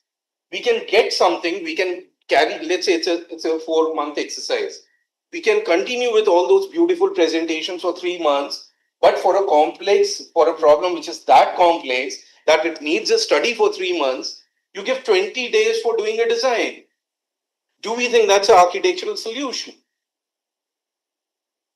So the question is, if it's not it is an architectural solution, but not a workable. So very often what happens is that whenever we do, even in our own research, if we try and put it up, at the end of it, maybe we realize, kisse hua kya? What happened actually? Like I did my PhD. Now it hasn't brought off any change anywhere. I've got a degree. So I'm a doctor now, right? It helps me in getting promotions. Fair enough. But it hasn't really changed anything. Nothing, absolutely. What is the whole deal? So I think that is where the emphasis is. The problem statement has to be clear. Whenever, as teachers or as researchers or as faculty research groups, we are wanting to do something, we must be clear as to what can this lead to. Now, for example, if we are doing a riverfront exercise, you've done it here. Now, there is a lot of energy with students and a lot of data is available. Did we know exactly what is this leading on? Like you would have known that presentation by Morphogenesis, which he's done on the water channels of Delhi. Have you seen that? He's done there, like for every terrain, there will be a water system, right? There is a watershed, there is a water system. तो traditionally कुछ नाले बहाते थे, आपके interest का होगा ये, बहुत सारे नाले बहते थे यहाँ पर, और हर सिटी में, every Indian city would be having those, and those are mostly क्या कहते हैं उसको, कब्जा कर लेना, they are encroached upon, right? Most of the places, as consequentially the water flow is inhabited and you see floods in the most unlikeliest of the places. Chennai, Mumbai, right adjacent to the sea. So river may be flowing for maybe 800 miles to reach a sea. But then comes Mumbai. It gets the water to a fault there. And the whole city is flooded. Now, what are we doing? We are creating effectively dams so that this water doesn't find its way to the sea. That's what we are doing. Otherwise, there's no reason we should be having this. So what morphogenesis has done, they've done a study of these prominent water channels. And there is an example in South Korea wherein they've revived a traditional water channel. And that is shot in a lot of these Korean serials, which I happen to see because my daughters are big fans. Now, that particular project is there in a lot of these Korean serial, episodes or whatever they call it now, right? So you can see that. Now, that's a very prominent example of rejuvenation of water resources, the one in South Korea, right? He's proposed something similar because these can be assets then. Instead of becoming liabilities in the monsoons and even otherwise when the water is not there, what happens if these are rejuvenated? Water needs to flow. You would know that example from Mehrauli. वहां पर झरना, वहां पर water logging नहीं होता था and there was this झरना में there's a mouth kind of a thing, right? And the water used to flow and it used to come out from this mouth of a sculpture in a monument called Jharna, I think, right? And then all of a sudden Mehrauli was flooded and no water in the mouth of that particular sculpture. Why? Because the water is going to all the wrong places. So can we pick up problems like these and do some small studies which can lead to some kind of recommendation for the government? Or some kind of, we call it Swiss challenges also, right? Pick up something and try and resolve it. So in APJ, I am told someone had picked up Parichaw and they picked it up and they decided that we'll try and resolve that. Now, if we're resolving that, do we understand how to resolve the traffic? The question is, the faculty member who's beginning that, do we know whether we have this capability to resolve traffic issues through architectural design without getting a traffic planner in with us? You can resolve a few where the geometry is bad, where the capacity, do we really know what capacity should a road be? That means a very sound judgment is required at the time of the problem statement. That is very important for any research process to yield some kind of solution, any solution. Systems, product, project, spatial, whatever it is. Prototyping. Take up this example of the water channels, right? Now there are multiple water channels. Can we start a demonstration or something we call a pilot project which tells us how we can do it? This is once we are talking about spatial typologies. This is normally used very frequently for the products. Let's say we design something like this, we immediately print it and we see whether it works the way we were envisaging it will, right? Prototyping means preparing something that we used to call model in architecture studio and try and see it from different perspectives as to whether it works or it doesn't, right? So it's another method to understand as to what happens. So there we do the mock-ups, storyboards, keep it simple, fail fast, iterate quickly. Why does fail fast come here? Why do you think we should fail fast? Would be a good idea that the problem surfaces at a much later stage, where the product or the solution has reached the masses, and then the problem is coming from them rather than at the stage where you should have identified. Right. Because prevention is better than. Right. Right. Right. Okay. So as soon as possible, whether my approach is correct or not, then I can have a different approach. Yes. So, okay, in architectural vocabulary, what does the concepts design mean? Is that prototyping or is it the design stage? They do design development stage. Design stage, where the inception stage of a schematic stage. Huh? Schematic stage. वैसे तो I don't think we should be using this vocabulary. Are we all on the same page? What a concept implies?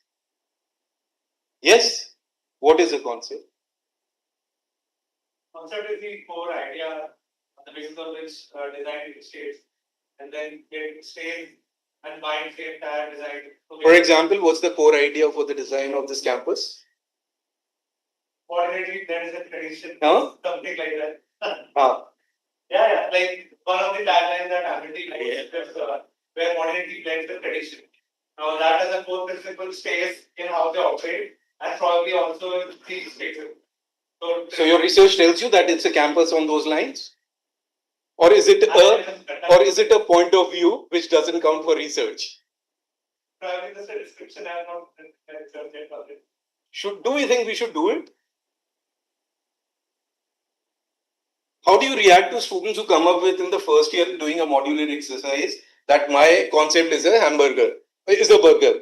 ऐसा आता है आपके यहाँ कोई जिसको हाँ तो what is that concept is a burger is that a fair idea? That's the central idea.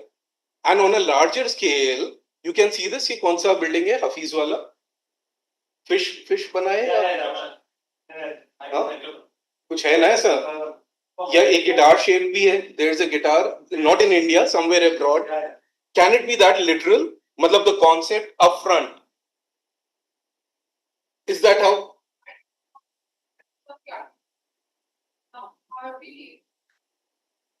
we are talking about the comprehension of concept amongst the faculty members? Because something which is a hamburger could be a burger could be a concept for you, it's not a concept for me. So you give him 75, I flunk him. But that's not fair to the student.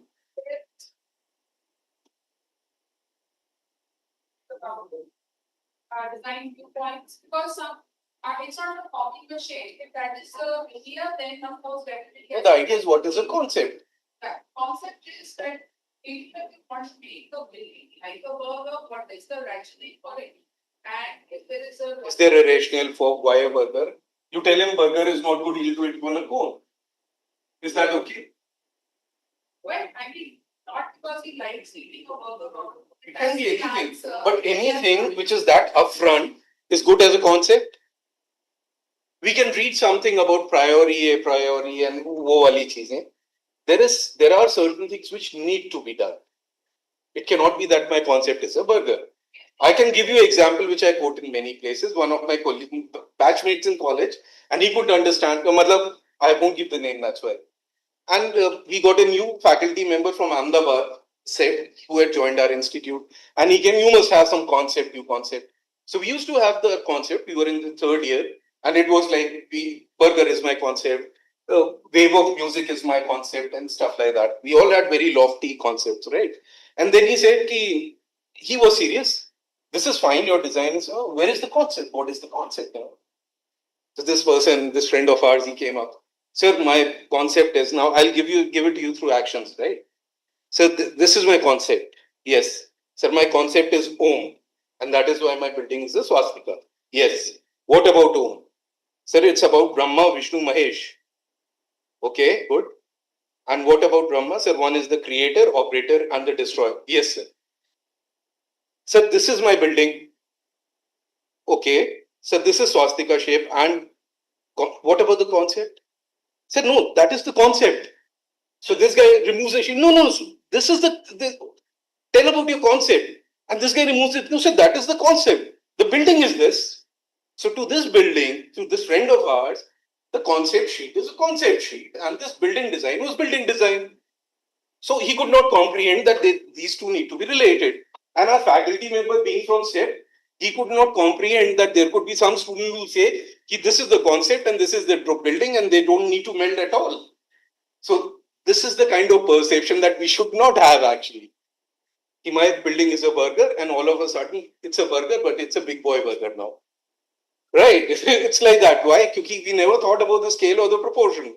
Don't you think this is too lofty? This is too weighed in? No, this is a big boy burger. That is my... Okay, so your concept changes? Yes, my concept is a big boy burger instead of a burger. So we need to understand how important these things are and whether do we always need to have a concept? There is this very famous analogy between Frank Lloyd Wright and Corbusier. Corbusier came up with his writings and his building started getting known after he wrote about that. Organic architecture didn't begin with organic architecture, it was postulated later on. You design the way you design. Someone, I think Charles Corey has written about it. One is an intellectual approach to design and there is another which is an instinctive approach to design, right? You may have one or the both or neither. So we need to understand कि how much time अगर किसी से concept नहीं समझ में आ रहा है तो क्या आप पूरा सेमेस्टर उसके conceptual stage पर रोके रहेंगे? क्यों? क्योंकि we work in a linear manner, stage wise. Conceptual के time अरे तुम case study क्यों लेके आते हो? So it's not about us. What I'm saying is that we need to have this picture on how we are dealing with it. Otherwise, it will not lead to what solutions? Architectural solutions. They will remain something in paper, right? Prototype and test. What impediments, what works, role play, iterate quickly. After the jury, normally we don't tend to evaluate the kind of work we get done or the kind of research we do. We don't tend to pontificate over whether this jury, the way we conducted this semester, was a success or not, whether it went the way we wanted or it was totally disrupted. I think it's a very important exercise. We must do it. And the last stage about the testing is about that. Design thinking, I'll need to, what is the time now? 3:26. Huh? Okay. So this is how design thinking works. Desirability, what is its viability, and the feasibility. Do we understand the difference between the three? Desirability, viability, and the feasibility?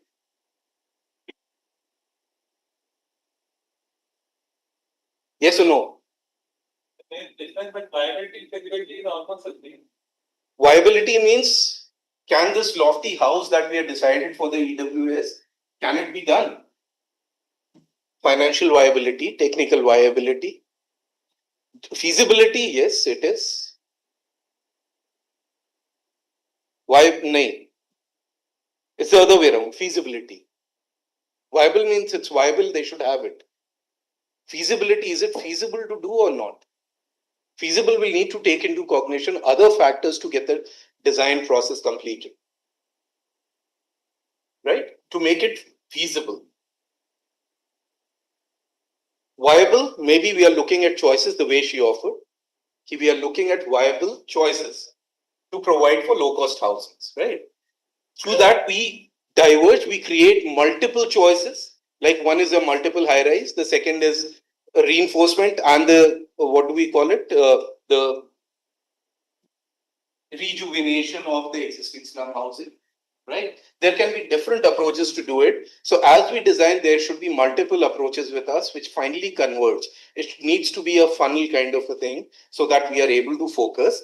And once I was talking about earlier, that stage was very important of the statement and for the failure, fast failure, so that you need to work upon multiple options. If you are doing 1 month of urban design, possibly we cannot explore options. We are just able to finish the first thing that we think is the right thing to do, right?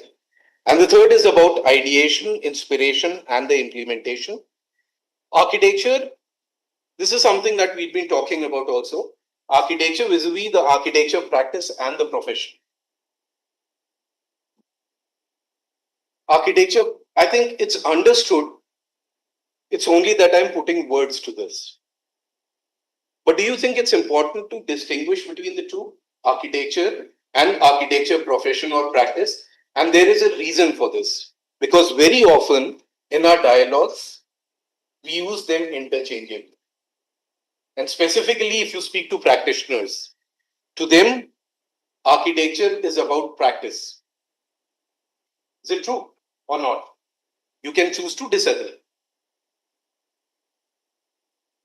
For the practitioners, architecture is only about practice. Is that, do the academicians also believe this is true? Yes or no? No. Is the question clear?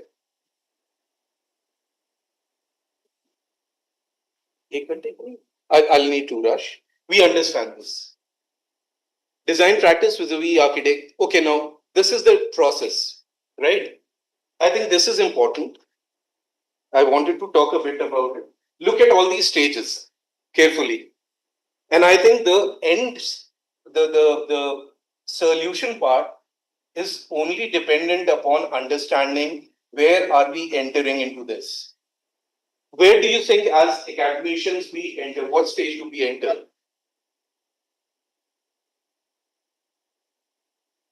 And let's talk about research, not about student problems. In this stage, where do we enter? What do we do? Can anyone pick up their own research and tell as to where did they enter here? Is the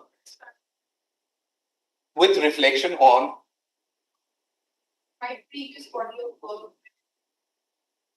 previous data that I had. reflection and iteration. Right. Reflection. So, what did you understand?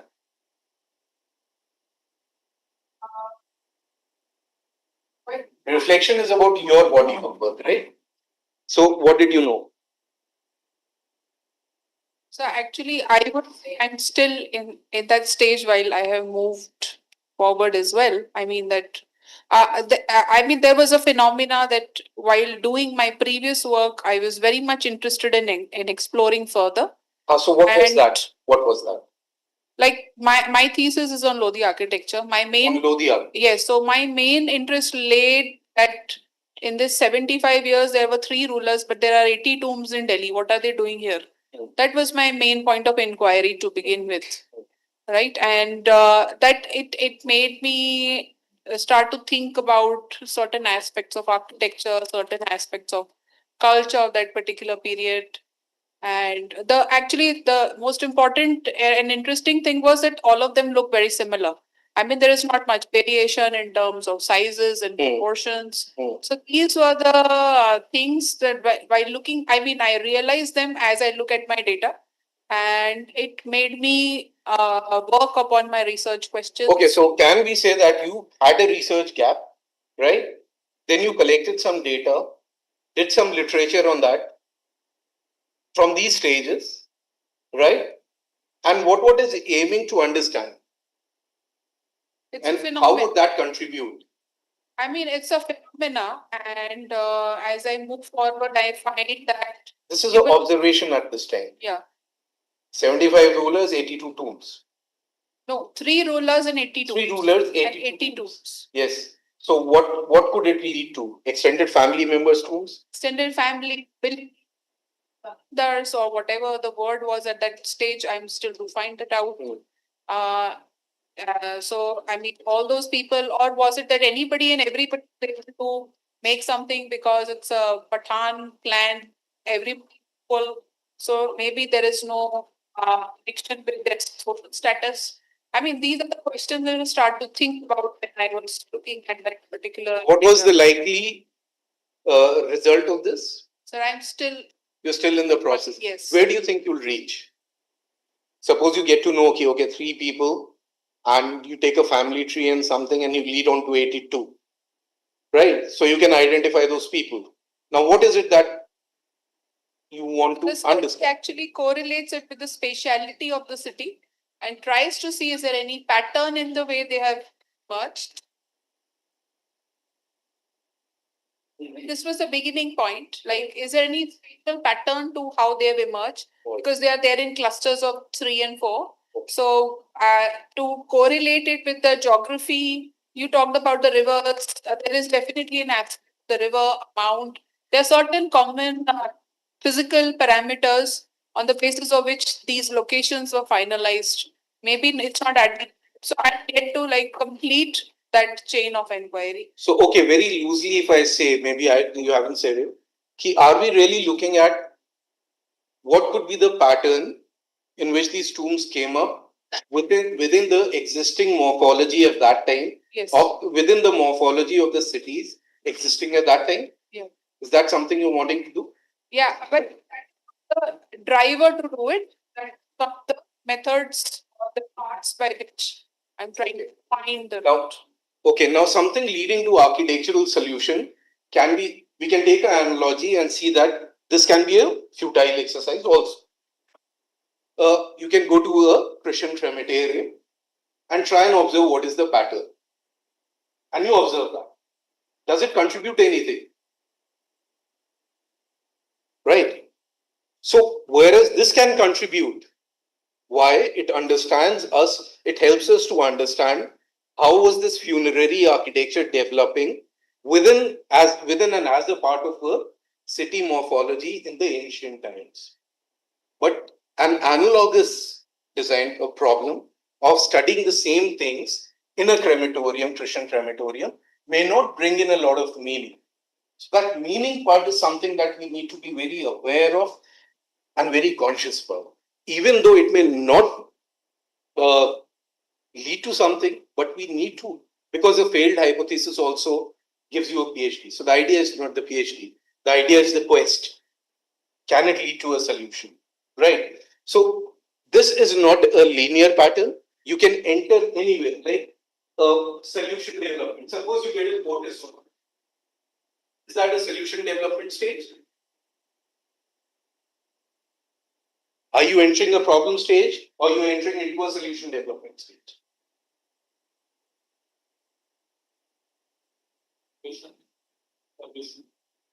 Are you sure?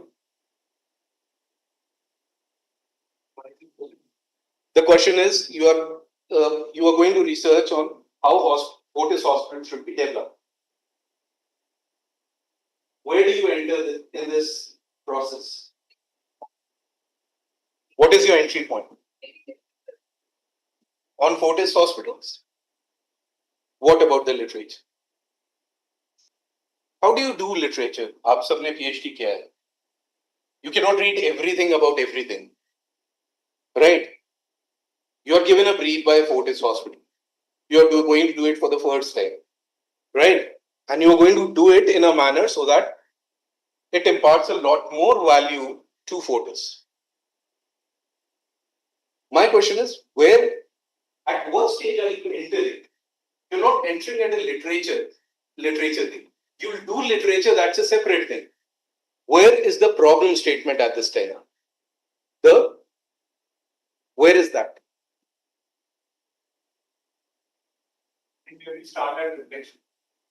Okay, let's say we are talking about designing something like US में कौन से जो hospitals वाला एक पूरा complex है this university entire university नहीं Stanford नहीं John Hopkins right now we want to build something like this, or we want to build up a SEZ in India, and we haven't built up a SEZ in India. SEZ was a live problem. We wanted to build it 10 years back on a very large scale. We haven't done it, and we are given that. Now we are given a program. How do we start? Where are we entering? Literature तो सब लोग करेंगे ना. Are you entering at it? Are you going through the literature for the gap identification, problem identification? Then what? Familiarization of what? Ways means what? It's been done in 10 different Fortis hospitals already. That is a process. Where are you entering? When you give your student a design problem, where do you enter? आपके यहाँ thesis से पहले एक pre-thesis होता है, wherein you are supposed to research about that. Now, if someone does a Fortis hospital for his thesis, what do you want him to do for dissertation? Read a book and summarize. But is that a critique, the way you answered it earlier? No. How do you expect him to develop a critical understanding to be able to contribute something different? Case study, but it's not done. They already have 15 Fortis hospitals. Get into the realm of imagination. These research is not regurgitating something which has been done elsewhere or something that you already know you are producing that. You have to enter into the realm of imagination wherein you are looking at problems you are wanting to solve. And you can see that only if you are aware of the best ways things are done, which is a case study, fine, literature, that's how it is done. But finally, it will come to how well can you do it? Everyone goes through the same program, but a few of them become Charles Correa. How do they do it? How do they do it? What extra do they bring to the table? There's something which will have to be there, right? Do you feel that need desperately that I need to give value to this? So if it's a hospital, let's say Fortis is coming up in a rural area, will there be any change in the design? What? Contextual. What contextual? Conceptual framework. Until we do that, we are not really. I'll give you an example. This was a live problem. This I gave when I was teaching full time earlier, and one of the bright students had done it was a hospital, primary health center, or something in a rural area. And a bright student was doing something which is a very pathetic elevation. I said, why is it bad? He said, it's for the rural areas. I said, come on, man. Rural area doesn't mean does it have to look bad? He said, no. Okay, I'll improve upon it. Is it only about the looks? No. Then I said, okay, World Bank is funding it now. What will you do? I'll put up granite on the floor. Is that a conceptualization? And this happened in my first stint of teaching, right? This thing about context, how do we interpret it and bring it into a problem framework to find some solution? If this is a live problem, let's say, how do you solve it? Do you anticipate a problem if this hospital is coming up in a rural area? Do we go through this process? Challenges? I was working in Bhutan, a district level hospital. I was also designing it. The Swiss had done one hospital. I went there for a case study. The hospital, the chief medical superintendent was taking me around, and वो जो mixers वाले होते हैं ऊपर की तरफ, nothing very sophisticated. All those जो ये थे क्या होता है नल जो होते हैं वो सारे ऐसे घूम रहे थे ऐसे मैंने देखा ही बस. And then he showed me this. While passing, he was a young fellow. I was also young that day, and he did it like this. And then he said, all the taps and all the toilets are like this. I said, why? Why? Because the people come from rural areas, right? And they just scramble with it. How to open it? Because they don't know it opens like this. So they do it like this. Consequentially, all these mixer taps were in a rotating spring, right? Like the problem that I faced in a 5-star hospital. वो नल कैसे चलेगा पानी नहाने के लिए खड़े हुए which one to press actually. You go there in something very sophisticated for the first time. So you experiment, at least you are not afraid. But a lot of time you won't even know what will happen then, right? So something. You need to understand where are we entering. You are already given something.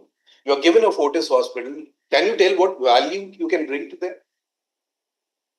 Can we state that? After doing this research, if it is, what can we tell?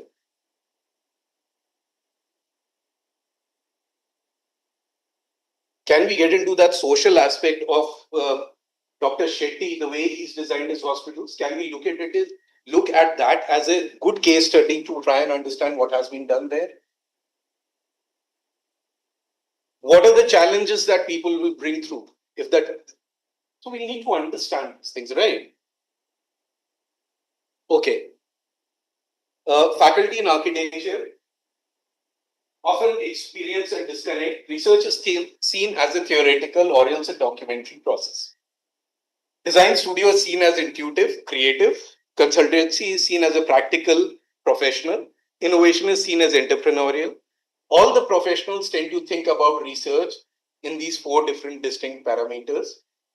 I'd be interested to know your views on this. And I'm deliberately wanting to provoke you here. I'm wanting to be provocative. Do you think it's only theoretical and documentary? No one's willing to bite the bullet? So we are all theoretician, armchair academicians. All of us who are there in this room and those people who are there online. Incapable of offering architectural solutions. And if this is a fact, I think this FDP is coming at the right time. I'm just beginning it here. Through the initiatives, of course. But someone will need to get fired about it, right? But I think you all agree to this, right? Yes? Say aloud, yes. A statement by statement by Research is seen as theoretical document. I can quote you something also. Someone said that if I do a housing society, that's equivalent to a PhD. So all those who've done PhDs and all those who are engaged in PhDs, do you agree to this? Yes, sir. Yes, the place and yes. You agree? How many disagree? And how many fence sitters? Why no opinion at all?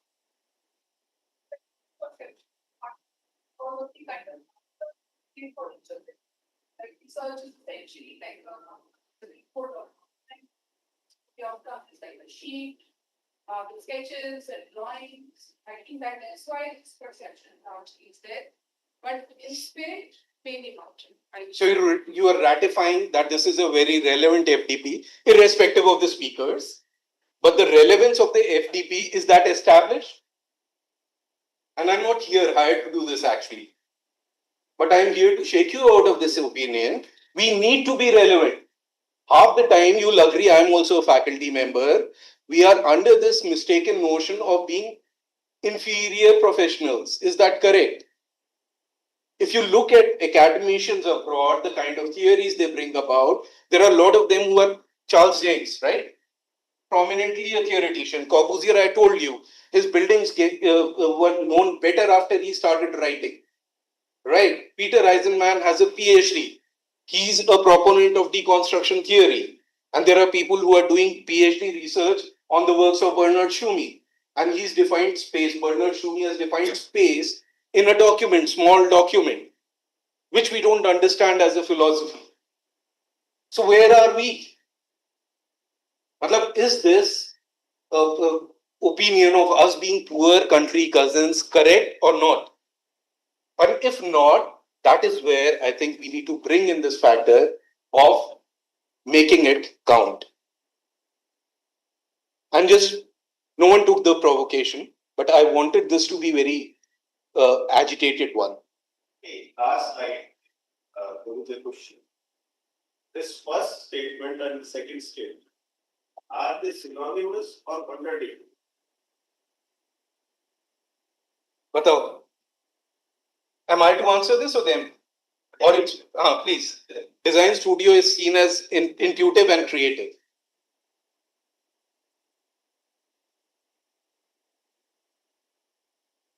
But there is a contradictory thing also, surely.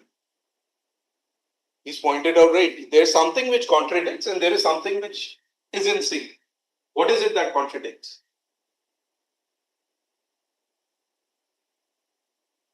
I think, bolo. Design studio should also be some kind of a, it has to link with the practical aspect. Because even though we are training the students, they are going to go out into a practical world. So it's about first statement and second statement. You are talking about second and third. Okay, pick up a larger hint. Look at the last two words of both the statements. Do you think they are safe or do you think they are discordant? So redocumented. Yeah. The creative outputs that are coming out of the design studio should also be documented. That can be a part of research in itself. Exactly. And we need to think backwards as to how we can make that happen, which currently is not happening in our academics. It's too much focused on becoming practice without considering the academy, right? You all understand the question that was asked? You understand what is in sync and what is in contradiction? Yes or no? Yes. Okay. Converging research insights into practical architectural solutions. Okay, so I cited it for your convenience. Cite a few research themes that I wanted this to come later on, but I told you my Mac problem. Otherwise, this would have come later on and I would have asked you few research themes that you think won't be having any practical architectural solutions. These are the ones. Do you agree or you don't? Do you think symbolism of cosmic geometry in medieval temple mandalas can provide practical architectural solutions? Do you think semiotic analysis of colonial architectural or ornamentation will lead to practical architectural solutions. Memory and emotional attachment to ancestral houses in rural Punjab. These examples, do you think that they'll lead to practical architectural solutions or not? Yes, it might. Yes, and Tell which one can lead to a practical architecture. like in case of cosmic geometry or with the number of spaces within a temple, there is a certain hierarchy of spaces. So when we are trying to design similar kind of spaces, we need to understand the hierarchy of these kind of spaces, and accordingly we design. By the nature of its research, is it leading to someplace? You're observing something, you're documenting it, and that's it. It gets converted to design. Is it? It's not in itself leading to an architectural solution. If there is a solution, what is the problem? Is the problem that how will you design a medieval temple mandalas in adherence to the cosmic geometry? No. You can design it any which way. You can consider this or you can choose not to consider this. Right? Directly, it doesn't have an implication on the way you design. If it were, then you wouldn't be having temples the way they are done these days. Right? What you're saying is this is how it was done, and as per my research, this is the right way to do it. Right? Okay. All architectural research, these things in the blues at the lower level, need not culminate in a design proposal. I'm wanting to bring nuances so that we can focus on those which can result into tangible outcomes. Okay. So it's by giving a contra example that these are the kind, like the research that you are doing, that cannot lead to any architectural solution, practical architectural solution. We understand it, right? So we can have architectural research, it's related to architecture, which need not culminate into a design proposal. Non-applied research can indirectly influence design culture, is something that you were talking about. Ki maybe if we start knowing it, like in this time of Indian knowledge system being big, there may be a revivalistic trends wherein the major temples which get constructed in India or wherever, they will follow a certain system in sync with the traditional knowledge system, right? Okay. Research may be architecture related without necessarily being architecture produced. It's just another way to put it, right? Converging research insights into practical, I'll just another 10 minutes, 5 minutes, right? Some examples I'm bringing through as to what are the things, a few examples because we learn through examples, right? These are the examples that we've taken, and I hope that you'd be knowing about it. Laurie Baker's, B.V. Doshi's, Orville Charles Correa's, and these ones. Now, okay. B.V. Doshi's, Aranya, Orville, their own design center, and the Earth Institute, Charles Correa's Jawahar Kala Kendra. We do have slides for these later on. Samir Padora's Hampi Art Labs, Sanjay Puri Courtyard Houses in Rajasthan, Lucknow, ICD's Research Pavilions, Paulo Soleri's Arcology. So after this, what we are saying is, we are conflating now. Conflating means bringing together two seemingly dissimilar things together, which is research and architecture. We are conflating research insights and practical architectural solutions. We are saying that in conventional practice, research supports design. We'll see examples of those projects.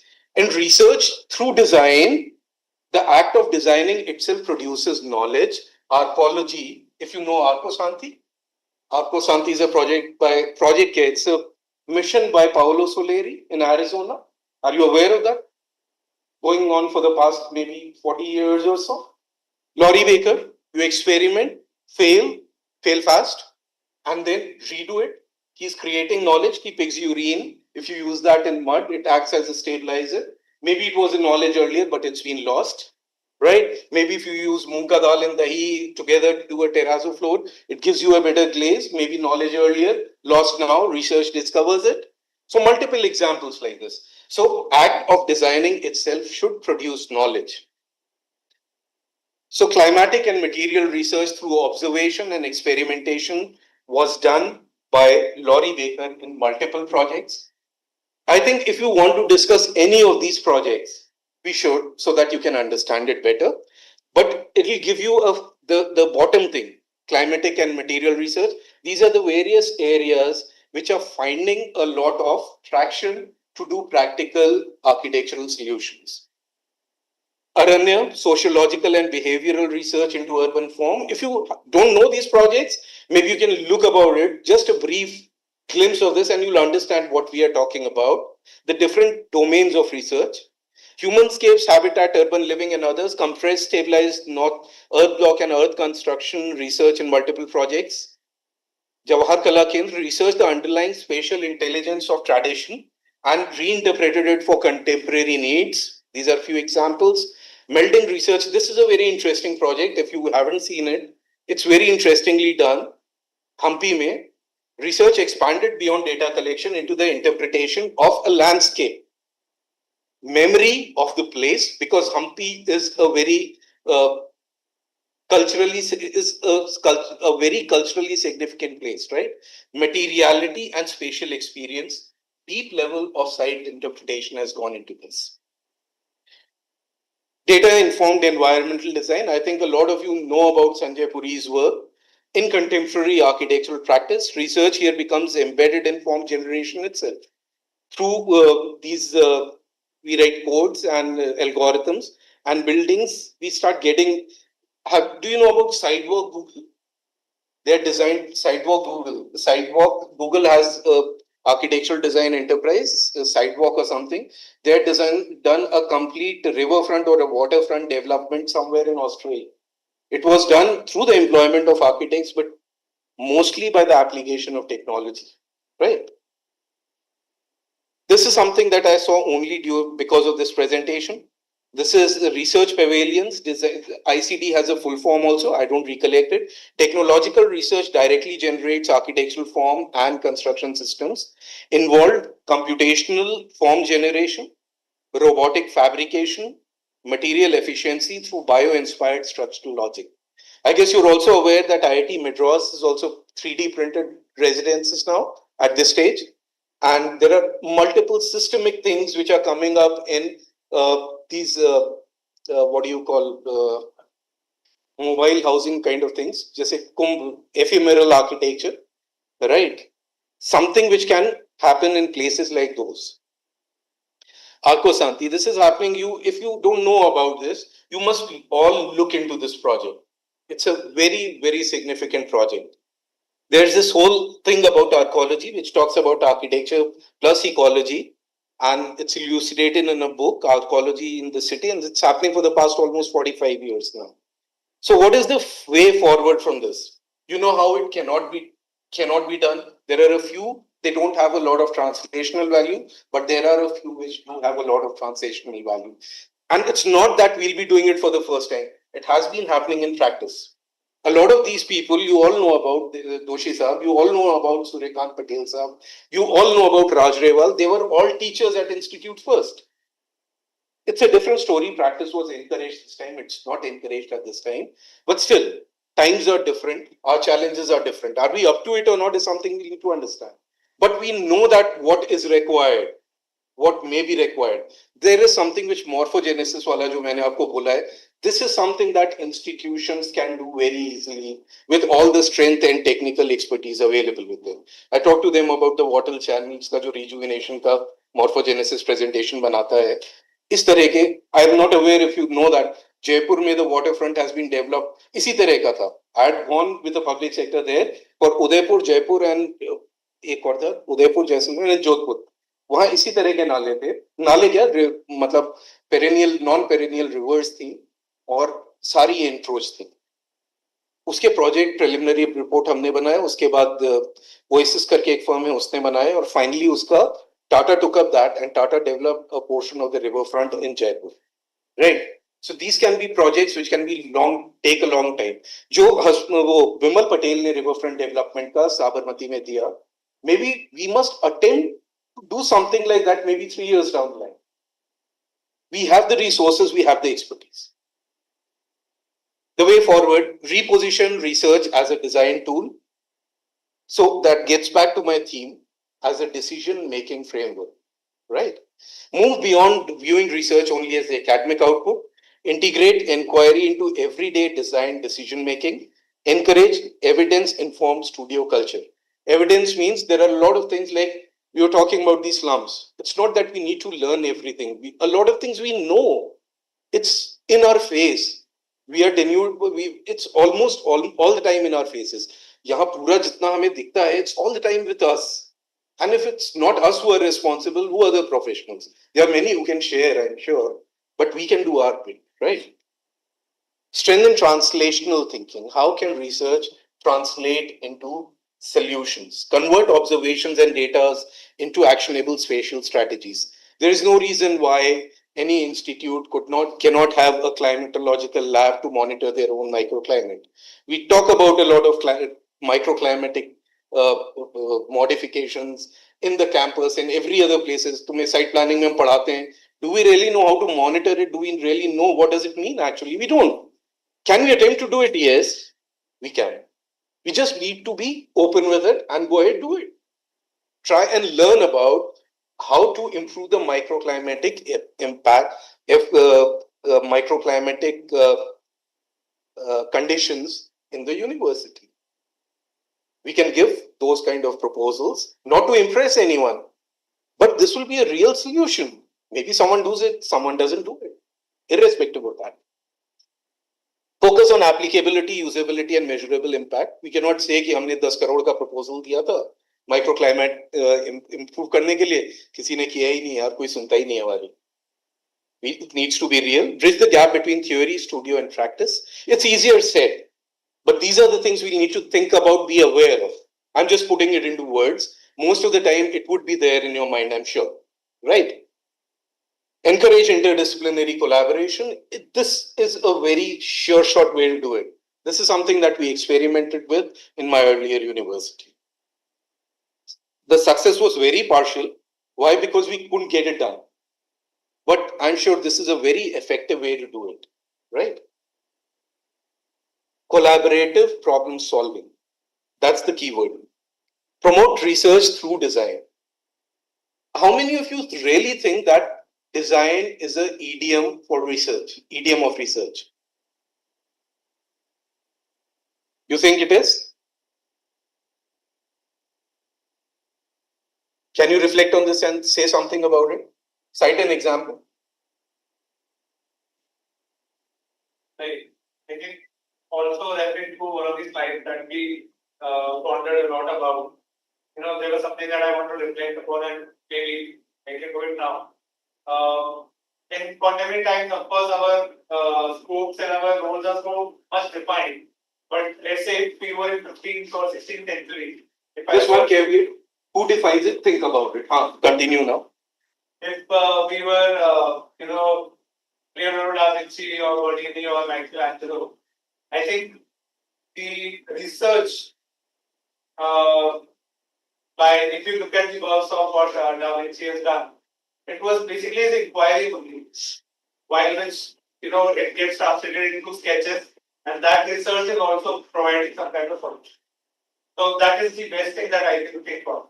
And that's where I feel that design might be something going a step ahead of what research is, but there is a large level of overlap between. Right. Good. Yes. So Leonardo da Vinci wasn't born Leonardo da Vinci. He became Leonardo da Vinci, right? Through his efforts. And second, like, who gives you this fixed notion of your abilities and stuff? What were you called it? We work in a. What did he say? No, we have. I said we have defined scopes and. Who defines the scopes? It shouldn't be like that. Did you do this? No. Professor, you defined the scope of his abilities. You don't do anything beyond this. I tried not already. They maybe see my. No one does anything here. We need to understand it. We have our own circumstances, all of us, right? But I think our ability lies in transcending that all the time. जितना कर सकते हैं, that's our ability to do it. But the effort has to be there. If the effort is not there, I have a problem only if the effort is not there. Whether we can transcend it or not, that's something different. And that doesn't matter. That does matter because we are looking for solutions, right? That's right. Okay. Treat design studios as laboratories of experimentation. You've learned of city labs also, right? Do you know anyone who's in a better position to become the spokesperson of the development that is happening in Noida at this time? If not your institute? SPA Delhi, CEPT Ahmedabad, they have both grown upon this. SPA was the spokesperson of any development happening in Delhi. I'm not saying it's good. I'm not saying it's good. Right? CEPT has been very instrumental in any development which has been happening in Ahmedabad. All good universities do have a role wherein they can contribute in their domain towards the development of a place. There is this idea of city labs. We do it as a catchy word, right? Let's establish a city lab. And where I was, we used to do that also. We used to write a paper, we used to get a budget, a poster, a ribbon, and something and some posters and everything. And do we know what to do with that? What is this idea of this city being a lab and us learning through that and talking about it? Do you think any other institute in the vicinity is in a better position to do this, considering the kind of resources that we have?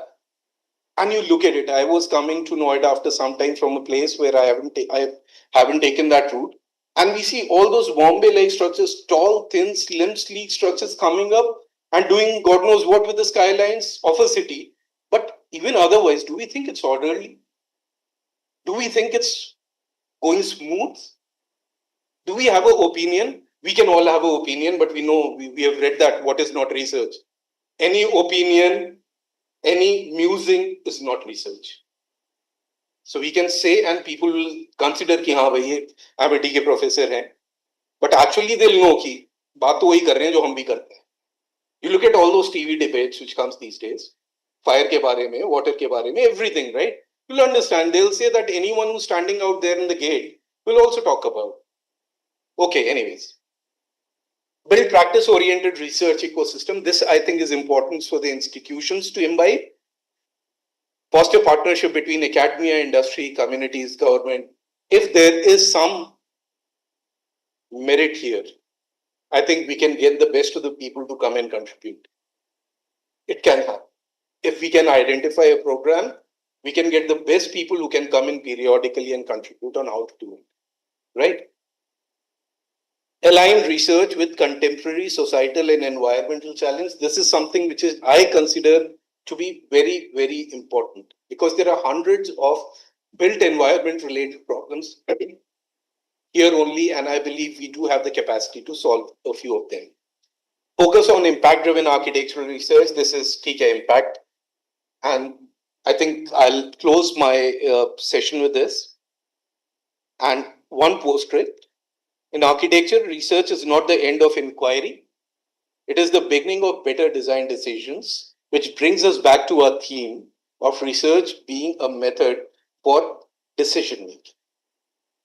Right? So it doesn't come at an end with the research ending, जैसे कि मैं अपने PhD के लिए कह रहा था, which hasn't mattered to anyone except for my supervisor, except for the one who had commented on my thesis, me, and maybe one more or two more.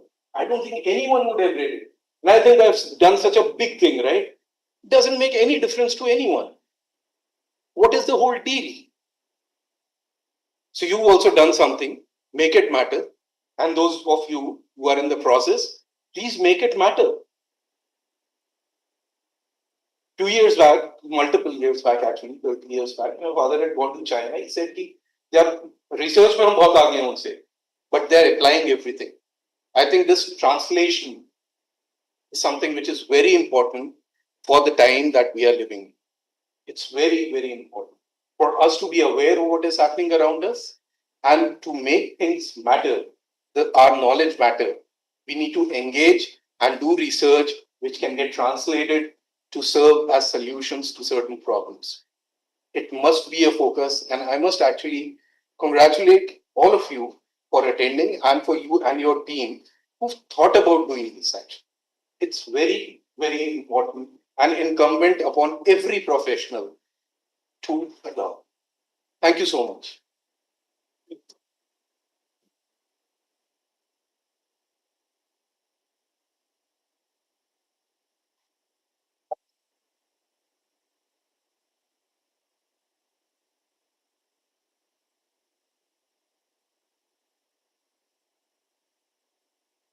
Thank you so much, sir.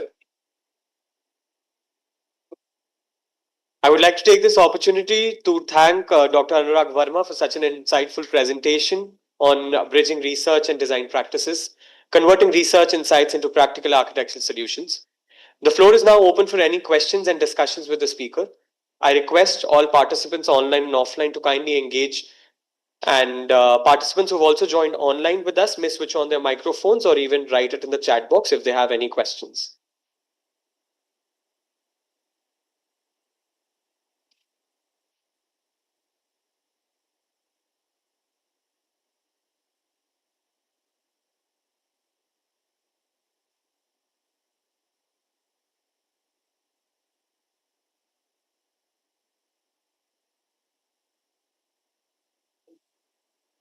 Yeah, sir, I'm seeing that, but nothing.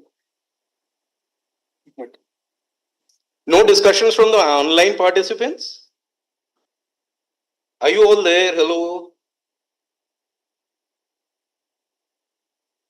Can we see you?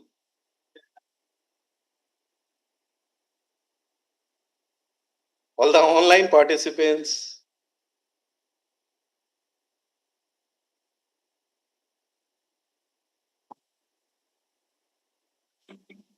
Sir, it was quite insightful session, sir. I really appreciate that you put the emphasis on the design thinking. Being coming from industrial design, I really appreciate that, sir. Yeah. There are no questions for this session, sir. All right, thank you. Thank you so much, sir. For all participants, today's session highlighted one of the most significant challenges in contemporary architecture, transforming academic inquiry into actionable, human-centric, and impactful design outcomes. The discussion clearly demonstrated that research in architecture should not remain limited to theoretical studies, dissertations, or documentation alone, but must actively shape design strategies, planning frameworks, and spatial experiences if needed. A major strength of today's session was the emphasis on design thinking as an iterative and reflective process. We understood that design thinking is not a linear method with fixed answers, but a continuous cycle of observation, empathy, ideation, testing, feedback, reflection, and refinement. Sir also effectively explained how reflection allows researchers and designers to critically evaluate failures, reassess assumptions, and improve solutions through repeated iterations. This process makes research dynamic, adaptable, and strengthens transitional thinking. We sincerely thank Dr. Verma for presenting these complex ideas with clarity and practical insight.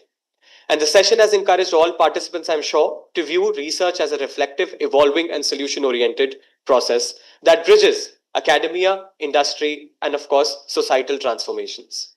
I would now like to request our director, Amity School of Architecture and Planning, Dr. D.P. Singh sir, to kindly address the gathering with his valuable thoughts.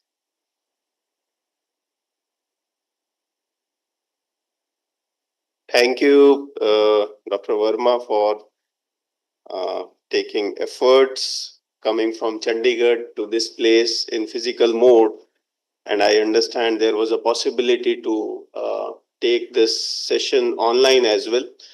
But my gratitude to you, where the interaction with the faculty members in physical mode brings that difference, which is different, I would not so less or more, different from the hybrid mode or virtual mode. I just want to share one thing because I have lots of experience with Dr. Verma. I think more than 20 years back, we used to have our tea in the school in APJ, and we had discussions for hours and hours, like about pedagogy, about system, about so many things. And I was young. He is almost 10 years elder to me.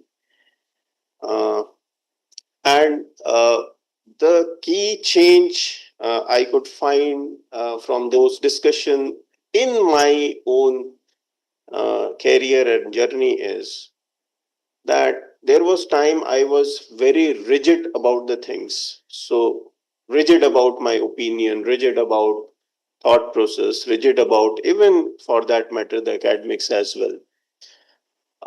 Those discussions actually translated me into that to remove that rigidity. Internal part of it means that I was open to more opinions, perspectives, and this is how he has lots of impact on my career journey as well.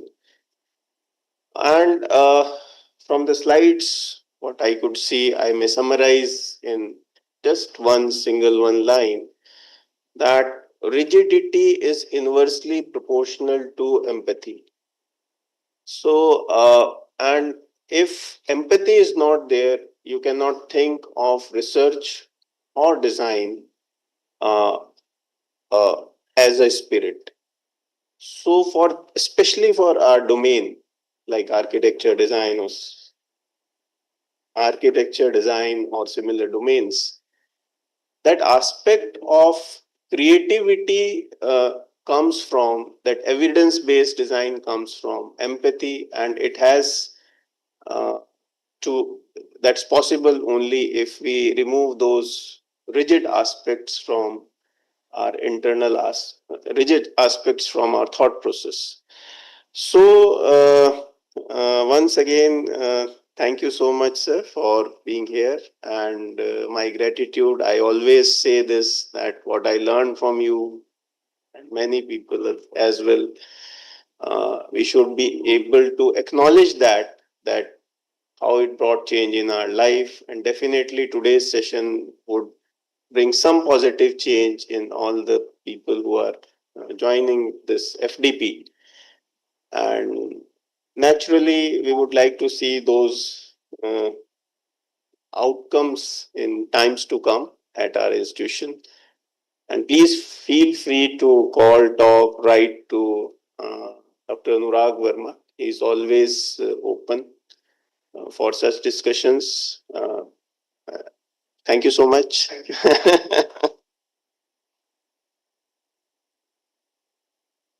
Thank you so much, sir. I would now like to request you to kindly felicitate our speaker. Learning is a reciprocal action. The way that someone goes about doing something, once they decide to do it, I think there is a lot of learning for me there.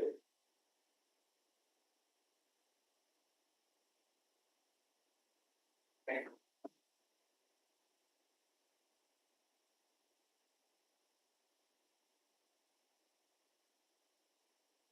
Thank you so much, all the participants who've joined with us online and offline both. Before we conclude today's FDP session, there's just an important announcement for everyone. The MCQ form and the feedback form of the FDP would be sent to your registered email IDs at the end of our FDP tomorrow, that is 15th May 2026 at 3:30 p.m. It is requested to all participants to kindly fill in the form and submit it within 1 hour of time for successful completion of participation. I once again thank all of you to be present and patient with us. Thank you. Thank you.